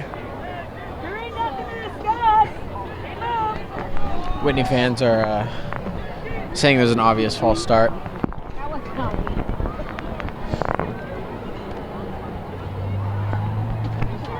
Oh, they called him offsides.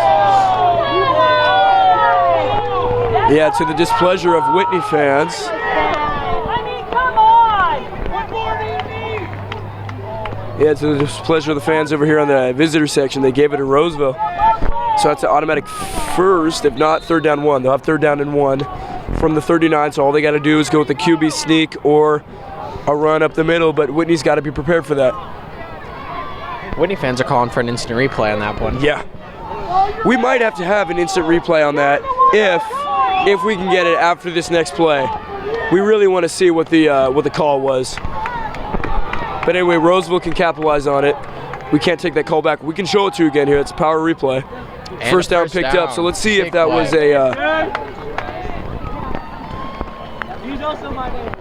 was a false start or encroachment penalty. We'll back it up for you right here. Is it still live? We are backing it up. Have the replay up here for you soon. All right, so let's see what happened here on this play. We'll go ahead and check it out. So let's go ahead and check out what happened on this replay. Was this encroachment or false start? We'll slow it down. It looks like a false start. Yeah, it looked like a Roseville guy jumped off sides right there. Back to actual play. We'll have another flag. So let's go ahead. Let's review that one more time. We'll play that slow motion one more time. All right, so Welker, here we go. We got flag on this last play. And I think they're going to give this one a false start on Roseville now. Kind of a get back there for the missed call. But anyway, first down still picked up.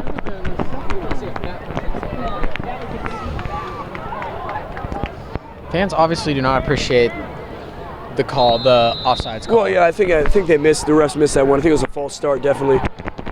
But they got back at him still. Obviously, like I said, the first down picked up, so can't really nullify it. 7:55 to go. First down 15 from the 37. 14-7. Drop back. Martig. Pass deflected. It's Caught. Did he get 2 in bounds? That would have been That's a McMahon catch. on the sideline. Tiptoe catch. After I believe number 8, Gulby, deflected that. We'll have the replay for you. Let's check this out. So that was a deflection right there by 8. And down the sideline, the 2 feet in. Great concentration right there by McMahon. I know that's got to be harder than just pulling it in when it's coming straight to you because you got it tipped, right? So And be able to keep his feet in bounds. still for only 1 yard. Second down 9. Uh-oh. Jaggers. Oh, Jaggers. And he's got room to work with. Oh, he breaks Gets by 1. Now he's got a herd of tacklers to take on. Jimmy Jaggers is having Wow. himself a night here. What a great play call. Out to the 20. What a great play call. Let's take a look back at that one as we're going to get that up on the screen here. Welker, give me your thoughts on this play right here. As you're going to see it played left Well, side I of the screen. think everyone was thinking this one was going right, and then at the last second before Nick was about to get sacked, just got right out to Jimmy, had one man to beat him, and then it was just a foot race. And, you know, that great play call right there. That's a great Yeah, the play perfect call. timing too. I mean, because you had the linebacker coming up, could have picked that one off, but it was just thrown before he could have actually got, hands on it. So, fortunate play for Roseville. Jaggers with a, what was that, like a 70-yard gain? Well, another big gain. Oh, Brendan, nice McMahon. cutback. McMahon is doing those cutbacks tonight. He had the first touchdown in the game like that.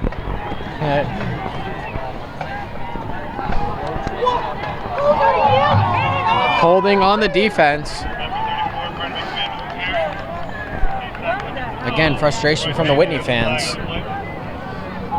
Well, if we could we look that back? I know we're doing a lot of replays, but another flag, another controversial call.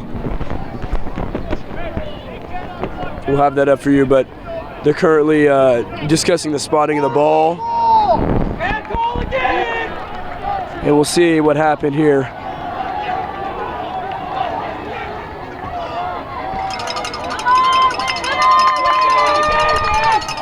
To be honest, I watched that back. I'm not really sure why they threw the flag. I couldn't see anything there. It looked like just another play. Whitney fans, making noise, trying to get their defense pumped up. Obviously, the sideline's pretty frustrated with the last couple of calls. See if Roseville can capitalize right here.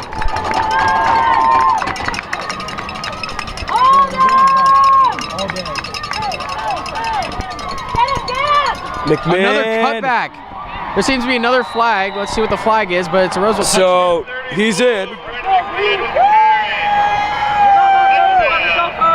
Flag, we'll have to see, but not 1, not 2. Sorry, LeBron. 6. Oh, this one's going But against Roseville. We're going to have it brought back. A lot of flags been thrown right now. All right, so let's see what happened on this play here with the flag. So McMinn went in with the cutback.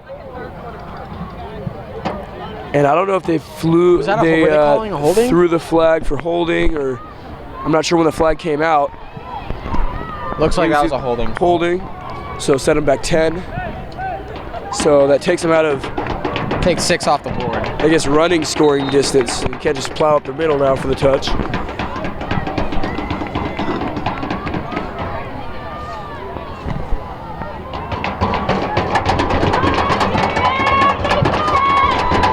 First down 10 from the 17 of the Wildcats. See what they call on this. Roseville's shooting themselves in the foot right now with all these penalties in the red zone. Yeah, so that's another, false start? Take a look at the replay. Oh yeah, it was the center right there. He moved too quick. 51 for Roseville. I think it's back. There's a Rayback on the 22. Nick Tucker. Oh, it's Tucker. Are you talking about Blake Rayback? No, it's brother. Oh, what's his brother's name? I think it's Colton. Colton Rayback. I think he's the center. Rayback, yeah, he played quarterback last year for Roseville.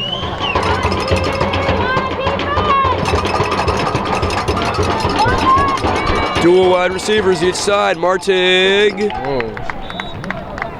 Nothing there, no flag, nothing there. Just an incomplete pass. Inaccurate. Second down and 22. 2-2-2.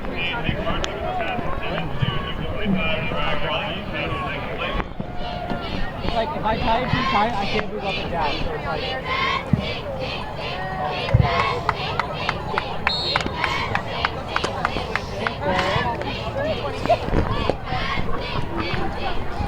Yeah, Ben Welker stays hydrated with purified water. Members Mark, quality guaranteed. That was $2 worth. So.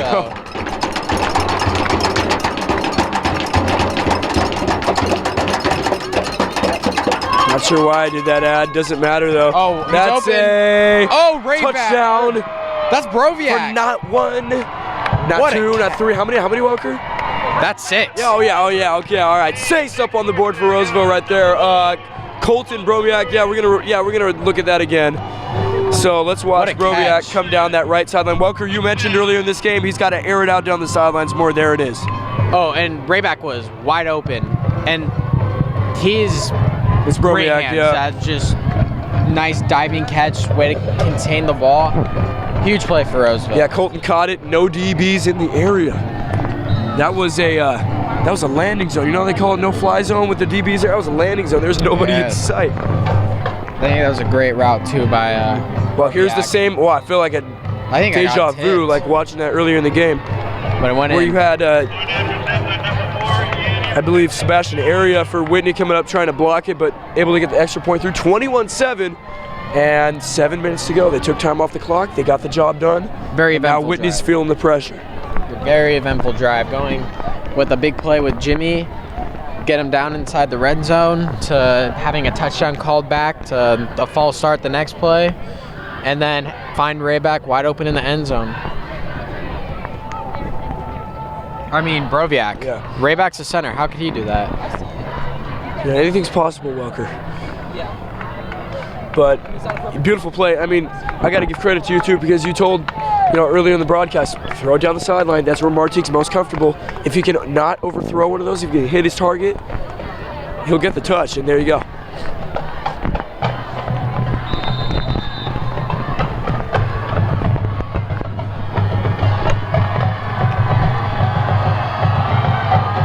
Tiger cage is getting loud right now.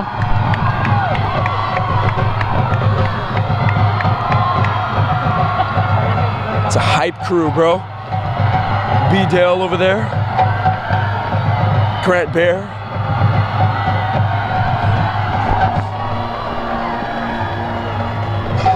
That's a good kick. Yeah, this is going to be stumbling. I'll pass the 25. First down and 10. Whitney has some work to do here in the third quarter on EOTSN with 6:59 to go. Tackled by number 22, Hayden Simpson.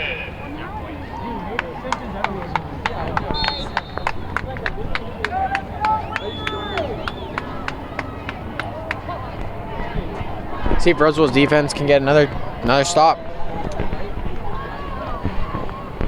Trips left. Drop back, looking left. Only a 3-man rush and they got to him. Wow. That's great coverage down the field too.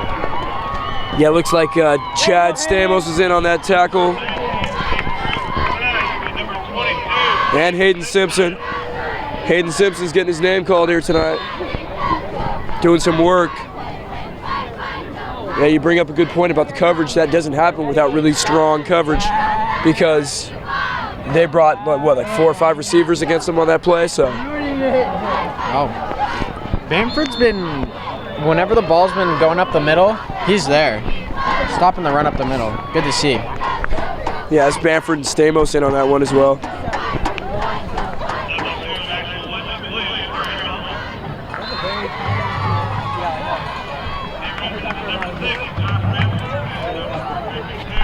Big third down right here for Roseville. See if they can get off the field.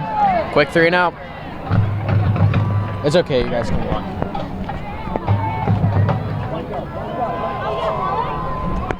Jason Russell back there on the coverage with, I believe that's Flores. Yeah, Russell and Flores back there as intended right there for Owen. So, hey, just being honest, like not a lot of life, energy in Whitney right now. 4th down and 11.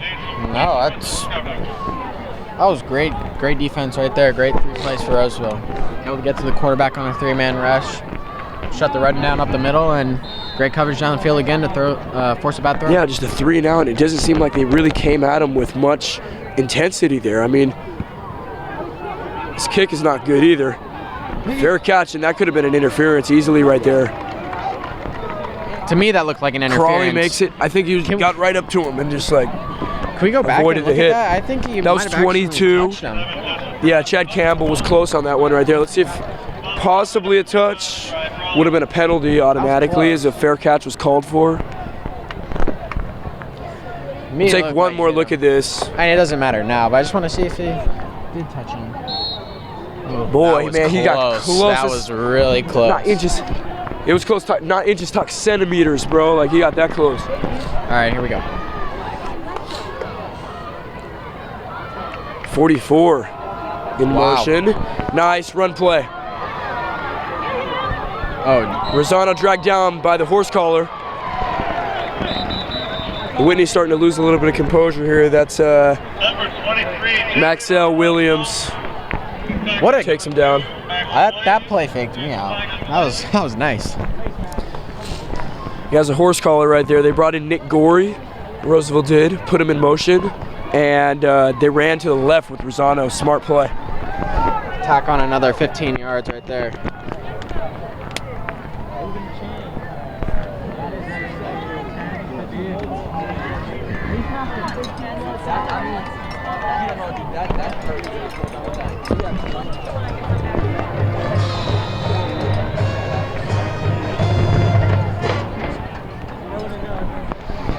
Well, one play and Roseville's back within striking distance. So they tacked down 15 to the end of that run. Is that it? I believe so. I believe so. First down 10 for the 23. Minimal gain on the run up the middle. Rosano. Number 34, Brendan McMahon. McMahon on the carry. By number 8, Ollie McMahon.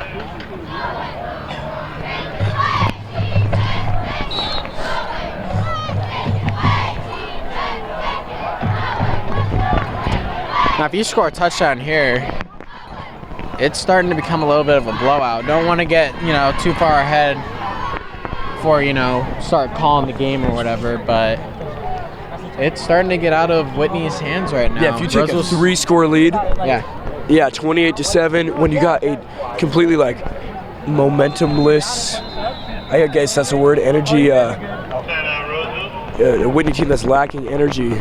Yeah. So timeout by Roseville. And we'll go back to Kale. What are you thinking so far of Roseville's second half? They've really dominated it on both sides of the ball. Yeah, I think that Roseville is their offense has really stepped it up. I mean, it was 14-7 at the beginning of the second half, and they scored again. I think that was good. I really like the play fakes that Alec Mardick has been running. I think that has really tripped up the Whitney defense, and you can definitely tell that the Whitney defense is starting to lose their composure.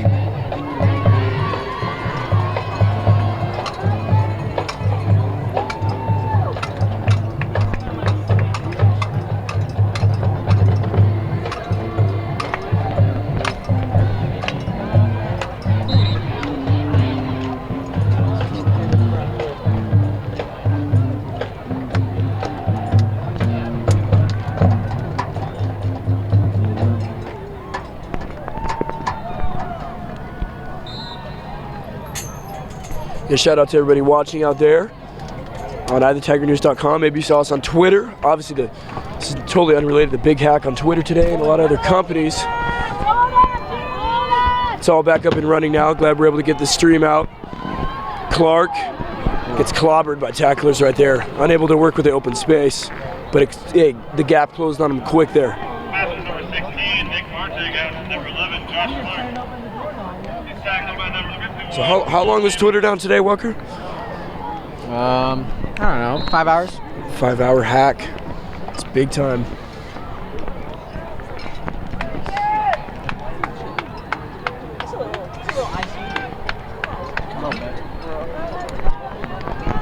A 4 minutes. Big third down right here, 3rd and 11 for Roseville. Martig's back there all by himself. Dual receivers. McMahon and Crawley on that left. Oh, the ball's out.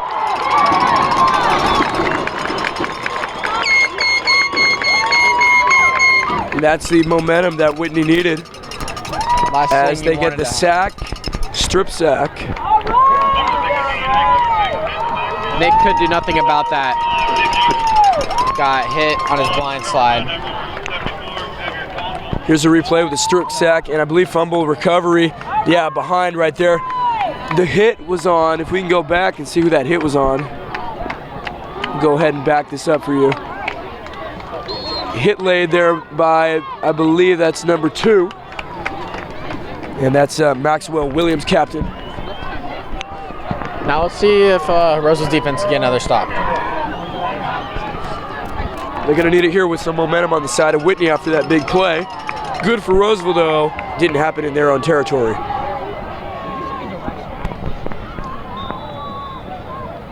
You notice the quarterback keeper doesn't want to run into Crawley. Yeah, I saw Crawley coming and he got out of bounds Came up, quick. yep.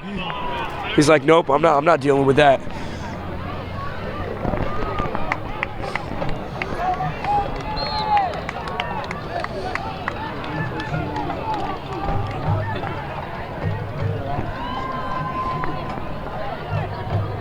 Is that 4 receivers on the right side? Yeah, looks like it. Oh. Too quick. Slant. Flag. Willie Bracchini. Wonder what the flag's. Number 19, Jake Cruz, the pass attendant. Late flag coming in on this play. There's a flag on the play.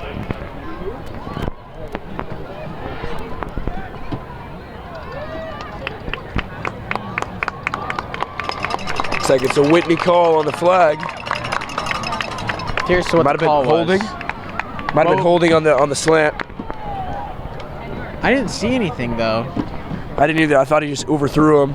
He didn't give him enough time to get to his spot.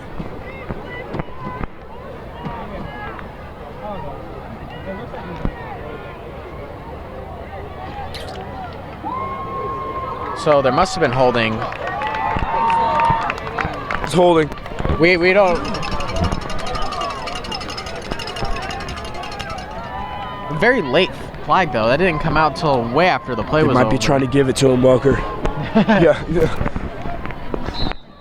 Heard some Whitney fans saying that they were trying to give this game to Roseville a couple plays ago. So Trying to even that gap at the ref. see, they make open field tackle. Oh, dry, no problem. Jake Cruz, their bad receiver. Is there another flag? Number 19, Jake Cruz, pass ball to number 18. No, never mind. Sorry, I thought something was thrown on the field. Yeah, no one's challenging Jiraiya tonight, that's for sure. He's taking them all down. They keep throwing his side though, so. But we got single coverage down here on the left, or the bottom of the screen. Oh, what a big tackle! Who is that? 30. Who's the? That was 30. And that's Enriquez. Nick Enriquez. Wow, what a play. Nowhere.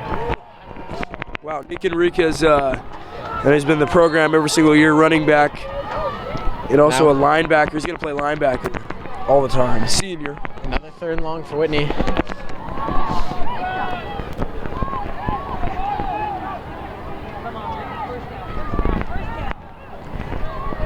Third down 7 from the 45, 2:40 to go, 3rd quarter. 14-point deficit for the Wildcats, 6-1 overall in the record books. And it looks like Owens right there. He jumped in front of the intended receiver Willie Broccini. I think that ball should have been caught. Put that on replay if we can. Check that out. I believe that Owens jumped in front of Broccini, who is the intended receiver. Go back. We'll go ahead. We'll check that out. Yeah, so you see the last play right here. Short punt. It was the rollout, the pass that was, well, he went up for it. Just unable to come down with it. Now the punt, and Roseville will take over, up 21-7, 2:23 to go on EOTSN. There's only one person there. He's going up and snagged it for a timeout.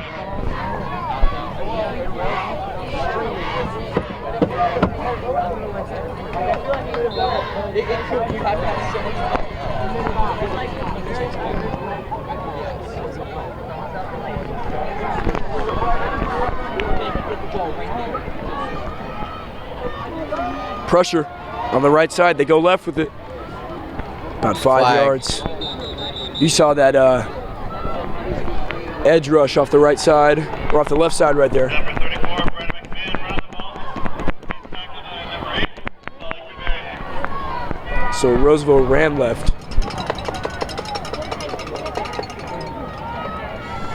Looks like there's another holding on Roseville.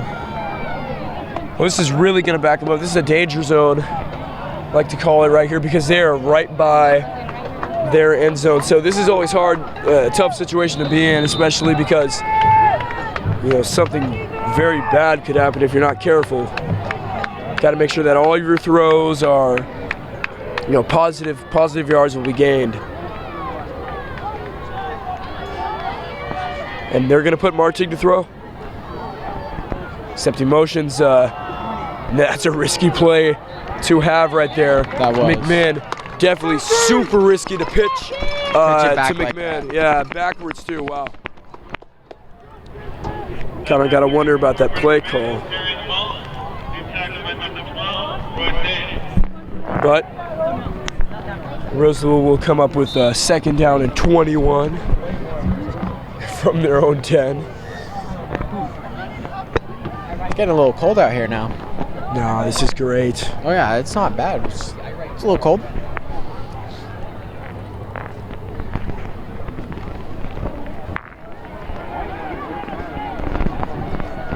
Okay, so they put Brobiak as a lone receiver on the left side. They run with Rosano. He'll get about half the distance to the marker. Manageable 3rd down. It's about to have a 3rd down and 10, 3rd and 11, and we'll see if they go to the air. They probably will on this 3rd down opportunity. The minute to go in the 3rd quarter. Roseville trying to tack onto the lead right here. They already got 2-score lead, and the best defensive performance of the year. You saw 57-0 last week. Bella Vista's 0-7. All right, they haven't been playing very well. Whitney's a good team, and the fact that they're doing this tonight is impressive. I question the play call, the run, although he was able to make something out of it. I'm not sure why you wouldn't try a pass. I guess you do have the lead. They're trying to play it conservative, and they're going to kick it off to Whitney now. And Whitney looks like they'll take over at the start of the 4th quarter. Down by 2 scores. Yep, 2-score deficit.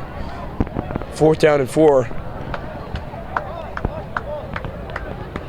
Looks like Roseville just gonna let the clock run out to end the quarter. Yeah, so they're gonna clock it, and it's gonna be 4th quarter.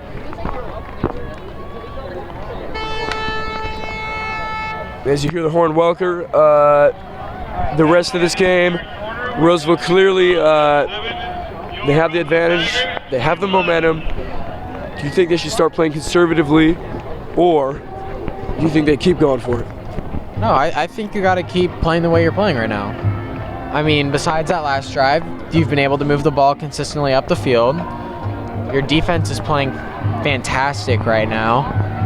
I think you just got to keep with the same game plan of try to keep pounding, keep running the ball and have manageable throws for Nick. Yeah, for sure. You don't change the way that you're playing just to milk the clock in this game, because the worst things can happen when you're just sitting back and, we'll go 3 and out, waste the clock.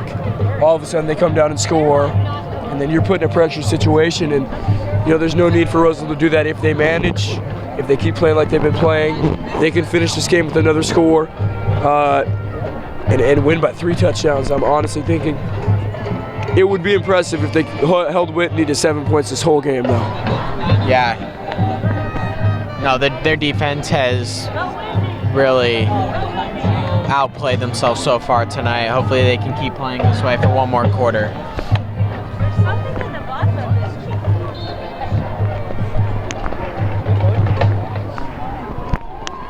Looks like they're lining up to go for it.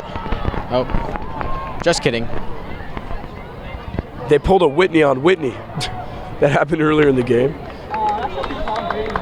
I think it was Whitney's first drive where they lined up to go for it on 4th down, then they ended up kicking it. They pulled it, tasted their own medicine.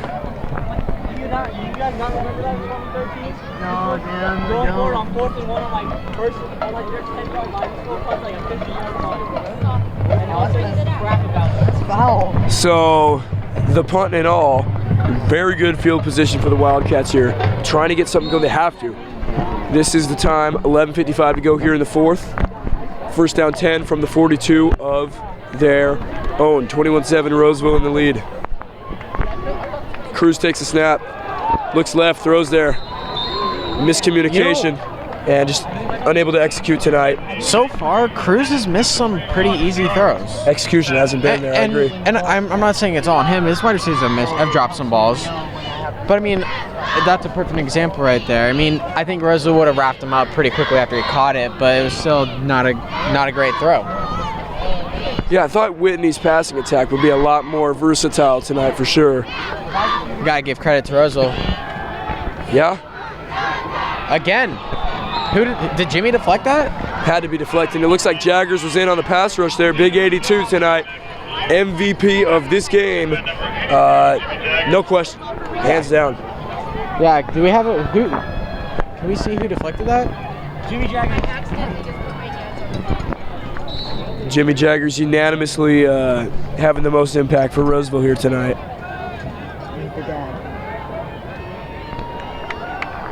All right, we're gonna. I believe it was Jaggers on the deflection, so. Cruz drops back in the pocket, fires, caught! And that is exactly what Whitney needs as the end zone beckons a touchdown for the Whitney Wildcats. Willie Broccini on the touchdown catch. And just like that, 11:38 to go. It's only a 1-score game, that one big play. Take a look at that touchdown replay, but first we'll take a look at Jaggers on the previous play. Can we replay that touchdown? There we go. So you see the pass down the right sideline right there, and then just unable to catch up with him. The DB was playing too far up. Rochini able to take it to the house. Well, now we are. This kick goes in, a 1-possession game. We're officially in a 1-score game either way. Yeah. And there it goes right through the middle of the upright. So 21-14, just like that. The momentum has shifted to Whitney's side. And let's see what Roseville must do to respond. They scored once in that 3rd quarter, and it was early in the 3rd. They have not scored for about 8 minutes, so let's see what they do. Yeah.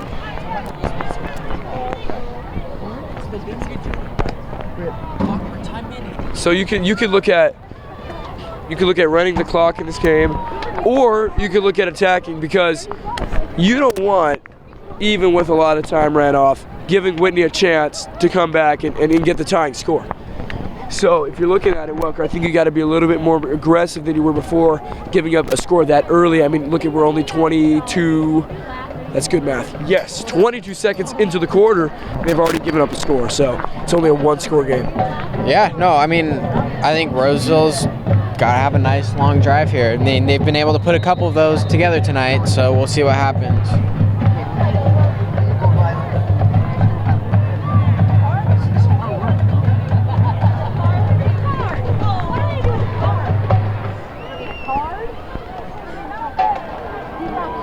That was a stolen. McMahon stole it from Rosano there on the catch. Only gets it out to about the 15. Well, this game just became interesting. 11:31 to go. First down 10 from the 15 is where they will start. 21-14.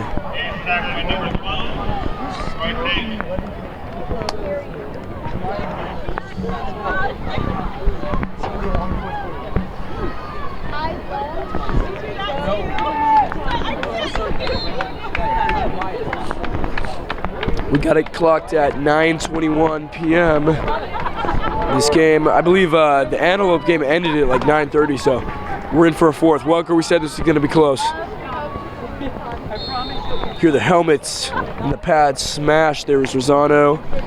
Gets out to close to a first. So it's a close game like we predicted, but the score is not as high as we predicted. Only a one-score game though. Yeah, I mean, both defenses have played very well.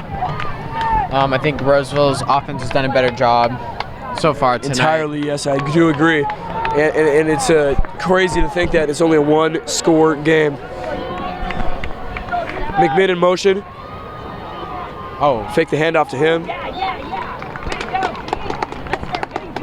It's almost better if they would have given it to him. It looks like he had more space to work with there on that left side. Instead, they pound up the middle, and they're going to have a third down and short. big third down right here. Make that 3rd and 6 from the 23.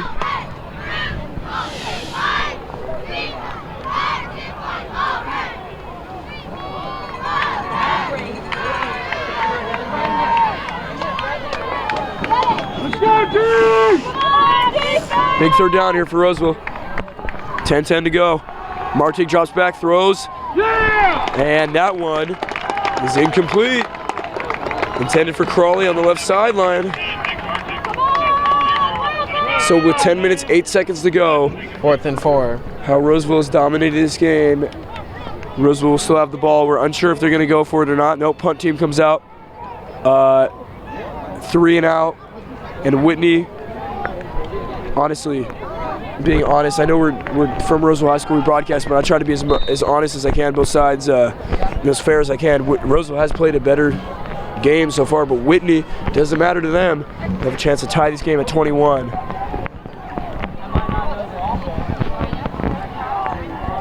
Looks like they're going to go try to block this kick. Oh, that's a great punt. And that was Martig with the punt.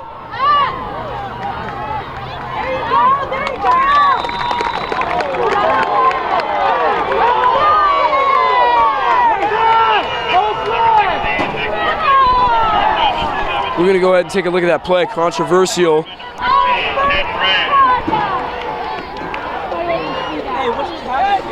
We'll take a look at that play. I think there might have been a little excessive contact at the end of that. Yeah, a little bit of taunting after the play as well. Let's go ahead and take a look at it. The return right here, and then at the end, taken down. There's a little something there, but I mean, not enough to they draw maybe a thought it was a little unsportsmanlike right there. Oh, that's a great play by Bamford right Hayden there. Simpson. They had the screen set up, and Bamford somehow squeaked through all the blockers and able to wrap him up. Number 6, Josh Bamford. Huge possession in this game.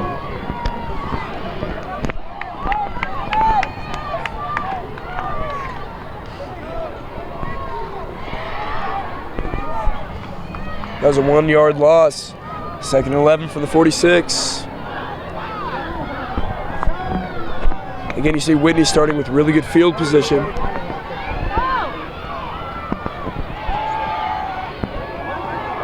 Oh, and they got to him. Who was Stepped that? up, and Hayden Simpson makes up for questionable unsportsmanlike that they didn't call on him, but he still makes up for it. You've seen a lot of pressure on Cruz, and this is something that I have not seen Roseville do in their home games, is put pressure on the opposing quarterback and actually bring the opposing quarterback down for losses. 3rd and 14. Cruz steps back across the middle. It's short. Oh. And he's not even going to make it back to the line, maybe a few yards above the line. But that's a much-needed stop. And I wonder what Whitney will end up going with here. So we're going to have a 4th down and long. Looks like Our team comes on. 3 and out. Much-needed 3 and out for Roseville.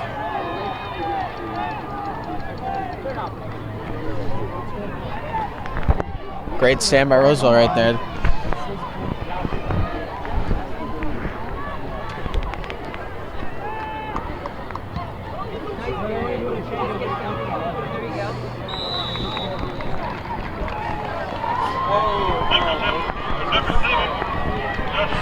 Takes a favorable Whitney bounce out of bounds. And we'll start the drive from about the 22 or 23 yard line. 8:31 to go here in the 4th, 21-14. This is a 1-score game. Let's see if Roseville can get something going on offense. Last 2 drives have not looked good for them. They've gone nearly a full quarter without scoring. Last time they scored was with the 7-minute mark in the 3rd.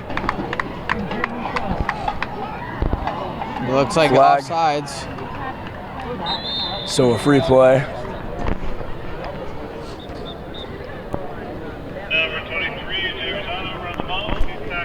We'll go ahead and take a look at that. I believe it's going to be a free play. Oh, definitely, man. Oh, my goodness. Oh, my goodness. I don't know why this is taking so long. I believe that was 22 for Whitney around the left side there. He was bringing the edge rush. Chad Campbell was bringing the edge rush there. Yeah, definitely offsides. What he did there is he just committed and went for it before the play started.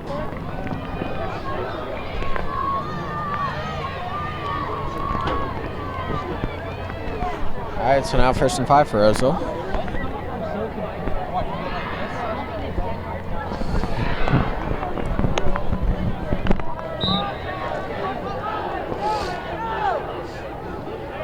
Yeah, 1st down 5.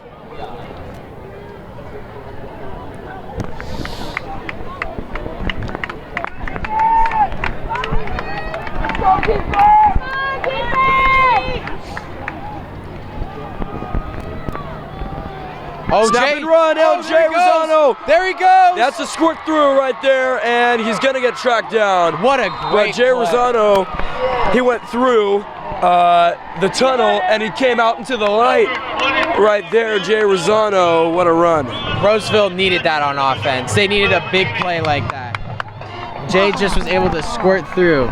Yeah, let's go ahead and check that out one more time. You see Rosano go through the tunnel. We think it's nothing big, it's another run up the middle, but able to squirt through those 2 safeties, and he did get tracked down. But a massive gain and a big play right there to the 15. And now that puts momentum right back on the Roseville side. Big play right there.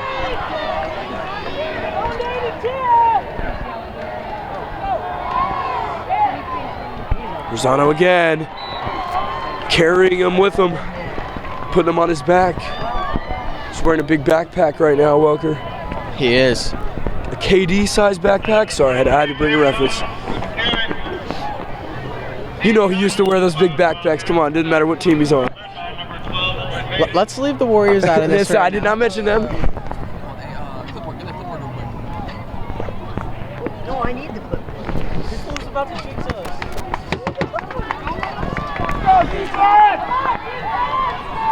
I don't know what's going on with our camera operator. Oh my goodness. Rosano able to break a couple of tackles there. Wow. I thought he was going to get wrapped up right at the line. Almost scored. Number 23, James Hunter with the ball. Tackle by number 8. Solid command. Clock runs, 7 minutes. Second down 3 from the 3. So second and goal. And an obvious timeout, Whitney. So Roseville here, Welker for them. Are you going to the air? Are you keeping it on the ground with Rosano? I think you got to keep it on the ground with Zana right here. That's a good answer. I think you got to go with 2 more runs right here to try to get in the end zone. He's been going so well up the middle for them. And honestly, the up the middle runs, they don't really produce much, but he's been able to really like gain massive chunks of yardage of these past couple of plays. Especially that one big one, and then these other plays, pretty good chunks of yardage for where they're at. So he's put him in a good second and goal situation. He's gotten him there. You might as well give it to him, see if he can finish it off. Yeah. You're close enough already. Kel, what do you think about Rosano? I think Rosano's done a great job tonight. I mean, that last run up the middle, that was spectacular. I mean, that's what he's known for, and that's why Rosano's such a big part of this team. It's just because he's so explosive when he comes out, and he uses his height to his advantage. And I mean, that's really big for Roseville. Teams aren't expecting Rosano to come out and run 50, 60 yards. They're coming out and expecting him to run maybe 4, 5, 6 yards every game. But I mean, like, if without Rosano, I think Roseville would lose vital opportunities to score. I think Kale's our Aaron Andrews. He just comes in with knowledgeable information. It's great. I love it. All right, you did not just go at him like that, Welker. No, I'm being like that. Why not Ken Rosenthal, somebody like that? The Aaron Andrews? Sorry. It's because of the voice, Welker. No. I had a squeaky voice back in the day too. And nothing to be ashamed of. I think you try to run one more like that. Try to punch it in. Now, if you're Cunha here and you get stocked here, are you going for it on 4th? Or are you kicking the field? Absolutely, I'm going for well, first off, Cunha and field goals, same sentence, doesn't make sense, doesn't happen. So, I mean, you're probably going to see him go for it. This is a 3rd down, though. This is a third down. I think he got in. He did. How many points is that, Welker? 6. 6 indeed. 7 minus 1. 4 plus 2. 3 6. plus 3. 9 minus 3. And that drive, all J Rosano.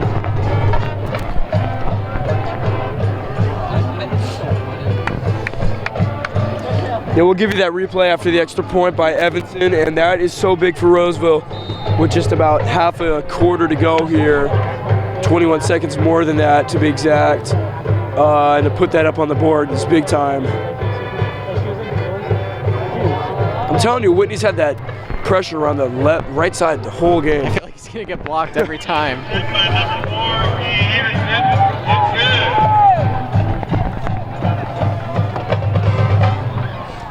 Go ahead and look at that run. Yeah, he was able to shrug off the tackler right there, though. He was coming at him hard time. That's huge drive for us. Yeah, big time. Rosano, big time players make big time plays. You know what I say? He is one. He will step up in clutch situations. And though, we're not under 3 minutes or anything like that, you should consider clutch time. That was big because Whitney could have gotten the ball, tied up the game. You have a whole new game, but now he just made it a 2-score game with 6:21 to go. Really good play to keep the momentum and the firm lead on Roseville's side. And to take some time off the clock. Yep. I mean, scoring touchdowns great, but being able to chew up some time's even better. And what's even better than that is chewing up time and scoring a touchdown. So, boom. You got best of both worlds.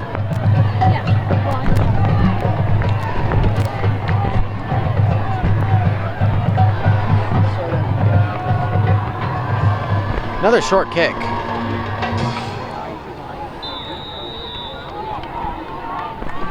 Flag for bouncing out of bounds.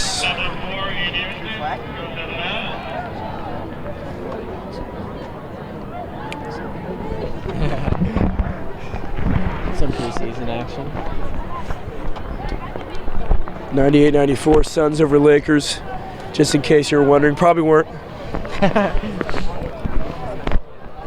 Alex Len, 16. D'Angelo Russell, 17. No one likes Lakers up here.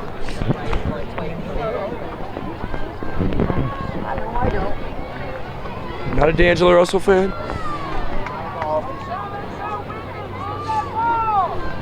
So far, besides that one touchdown in the first quarter, Roseville's kept.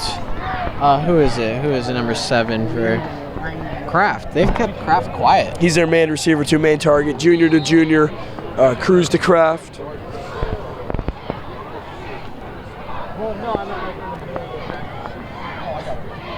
Yeah, since that play when they went one-on-one, they've had someone with some safety help over the top, so it seems like it's been hard to get them open. That could have went for more, but Jaggers was in on the stop. Able to trip him up. Just his mere presence and just the fact that he grazed him with a hit brought him down. So you see how strong Jaggers is. How do you think he's going to fare at the college game, Welker? Dude, in all honesty, I know he goes to the same school. Like, we noticed it's like elementary school, but at the same time, like, how do you think he's going to fare? Let me see. Let's see this play really quick. Oh. Big gain right there for Whitney, but... Too open. I think he'll do well. I mean, I have no idea until he's down there and we actually can see him on TV how fair. But, I mean, he's got the size.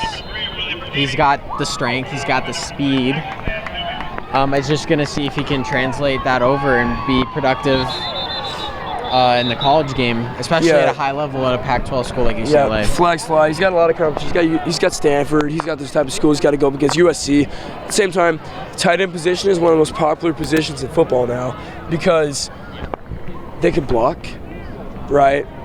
They can catch. They can run. They can basically do everything that you want them to do for you on offense. They're a multi-threat position, and that's a popular target. It's going to be a popular target. Josh Rosen stays there for UCLA. We'll have to see what happens if he decides to declare for the draft or whatever.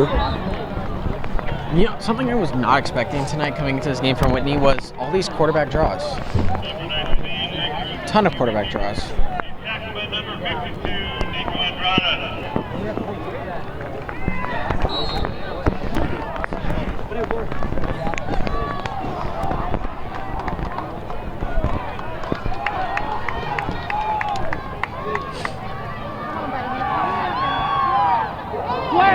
Interference on McMinn, easy to see.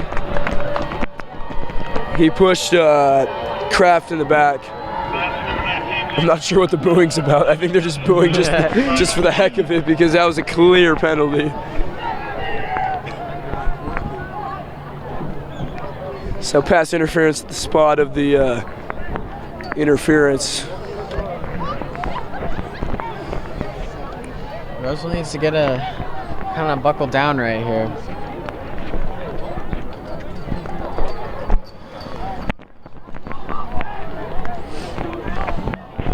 Not much time left, but still don't want Whitney getting in the end zone.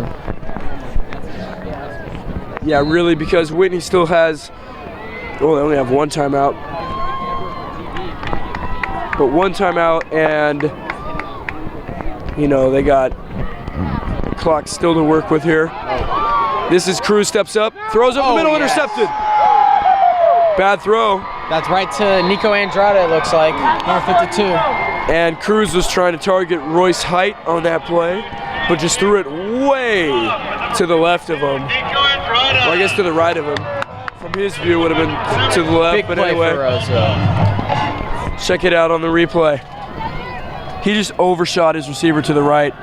Way too much, was feeling the pressure by Jimmy Jaggers. Yet again, Welker, he's in on that play, enabling Andrade to pick it off. Yet again, another play by Jimmy to pressure him, make him, you know, speed up his progression and his reads and all that. And you see him over on the sideline now, just talking to teammates, trying to get him boosted up again. At least we're seeing that. Tough night for him tonight. After coming into this game being so successful as well. I mean, again, the coverage downfield tonight has been great, besides one or two plays, and they've been able to get to him on 3-man rushes. So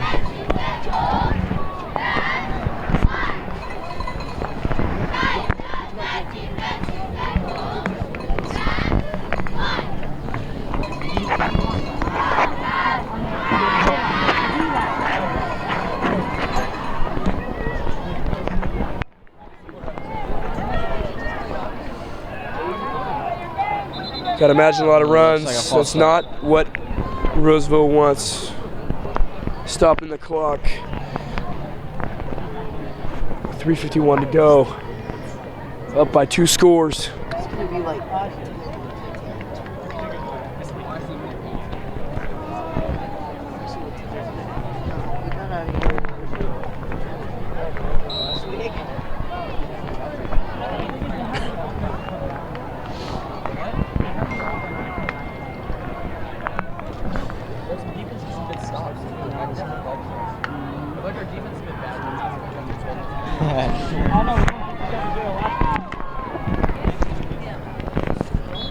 Quick run up the middle. You see him shave time off the clock.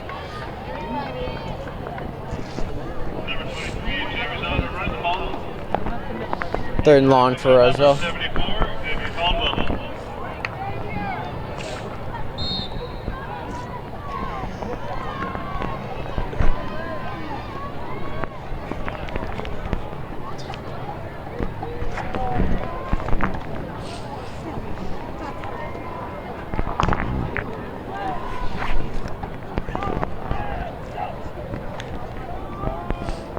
Another run. Close to the marker too, as they keep winding that clock down. Looks like Whitney just called their final timeout. Carry, tackled by number 8. Which is good for us up here in the booth. Don't have to sit through 3 timeouts.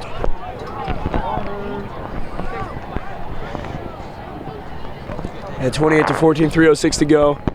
It'll be a third down and 13 from the 29 when we come back.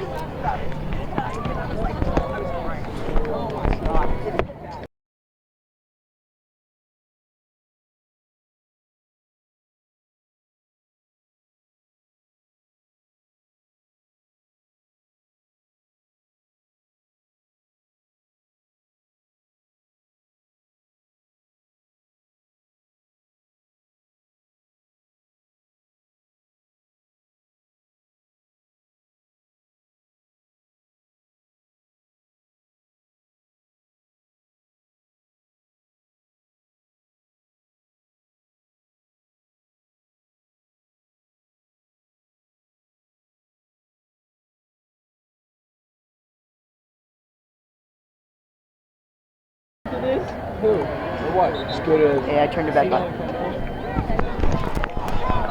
All right, so here we go.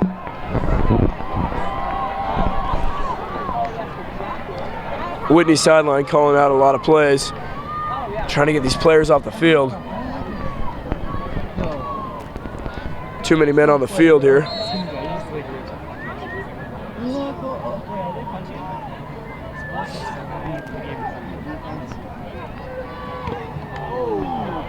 Nice, good part. Martig was able to get that out with the pressure coming at him.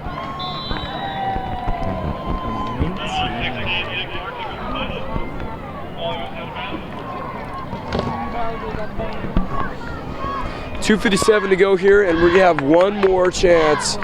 This is really Whitney's last chance to, make it interesting. 28 to 14. 2:57 to go. Any more runs or QB keepers?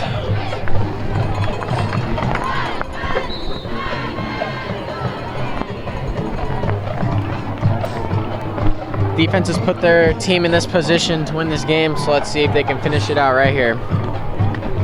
That's the truth. They just need one more stop. If they don't get it, Whitney will go onside and do all that crazy stuff. So let's see what happens.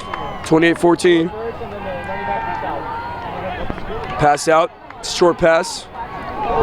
Roseville, big time pop right there. Bamford in on it. And Who else was in on that? Can help him to get up. Mark Clark took the hit right there, the running back. And you see tonight, Welker definitely tackling in open space a lot better. They're getting to the receiver, whoever has the ball, they're getting to him fast. Not allowing extra yards. Oh, almost. Almost a shoelace tackle right there, but able to get out to about the 45. That's Cruz. Fukumon and Andriata are working hard down there, getting the chains up to the line of scrimmage.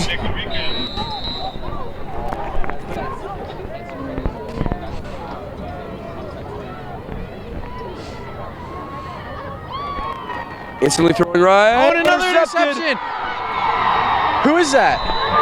Picked off Is by that Tui? No, that's 42. Flores. Joseph Flores. What's his Joe Flo? And that should do it. Joe Flo says no more. Let's end this tonight.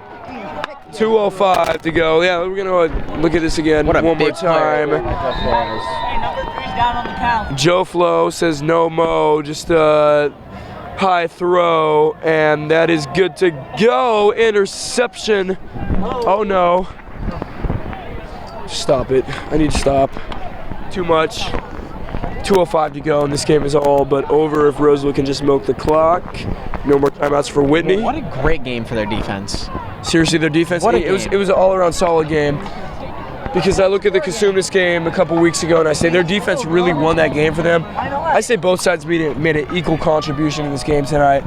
And Roseville didn't just have to rely on big plays to get them back in the game. No, they started the game. They had a command of the game from the start. They putting the first points up on the board, I think, is huge for them. Even though the first quarter was 0-0 at the end of it, putting points up on the board first was big for them because they've always had to come back. And last week they figured out, no, like 57-0 win, and they took that into this week.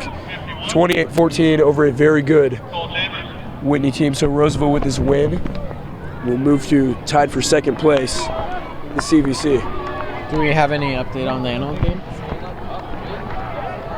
Let me check. Yeah, we'll check the Antelope game. So I don't believe they'll be tied for second right now. They're currently tied. They'll move into second if Antelope wins tonight, or if they've already won, which they probably have. Roseville High School first down.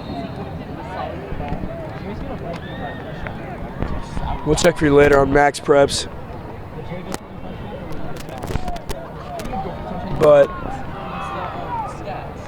if Antelope somehow did lose, Roseville will be tied for first yet again. But with this win, they're going to move to 7-1 regardless of anything Antelope did. Big run right here. Breaking out of it, going for another touchdown. Who is that? And just dragged down. Oh, just short. Just dragged down. Yeah, he's down at about the 2-yard line. Jay Rosano yet again. He's eating.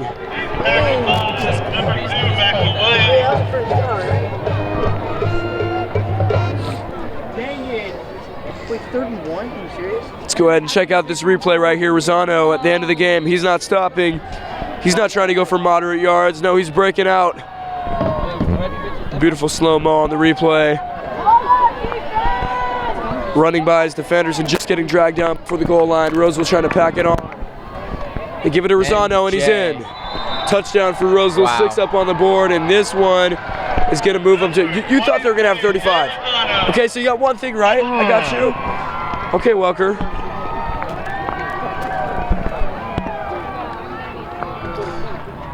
What a game. Really good, and this turned out being a blowout.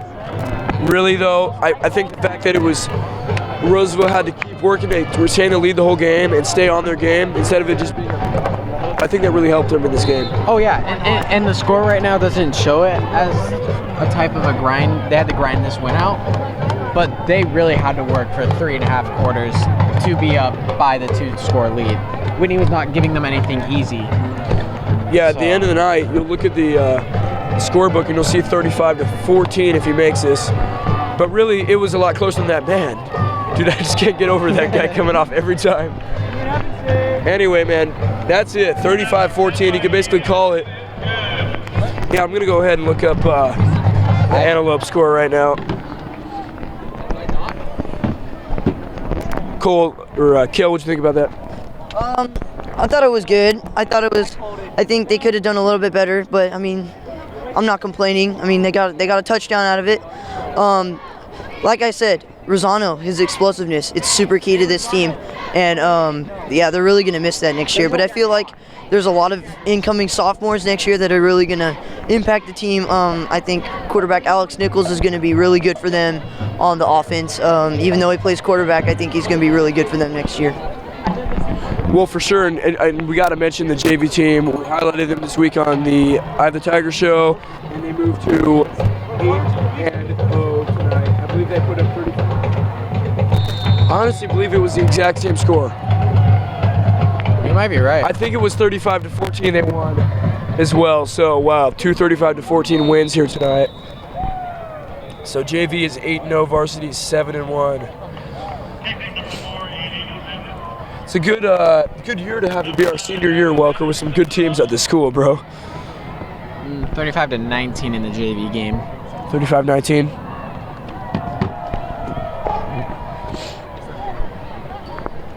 Yes, it's a good year to have it be our senior year with some good teams at the school, man. I'm happy for these guys. I mean, they've worked really hard to get to this point. I know all of them wanted to go out strong senior year. Obviously, all of us do. But for them to actually be in this position at this point, we still have 2 more games left. But this is a big win. Possibly might have a home playoff football game, which is huge. Yeah. Can't tell you the last time this school had one. Because they've always had to travel to Del Oro or someplace like that. So that would be amazing. But yeah, no, I'm very proud of these guys. Very excited for them. Huge win tonight for them. So the clock is going to wind down and eventually run out. 35-14 will be the final. The Tigers win.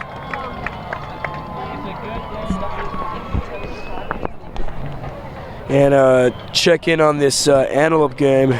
They're in the 4th quarter, and Antelope right now is currently, as of 4th quarter, 11 minutes to go, they're up 28-14. So it looks like Roseville will move into 2nd place in the CVC, and definitely good for them. Welker. Honestly, at the beginning of the year, I did not see them in this spot, being 7-1. Yeah. This team turning a lot. This team turning a lot of heads here at the school. Sorry, some frustrated Whitney fans right now.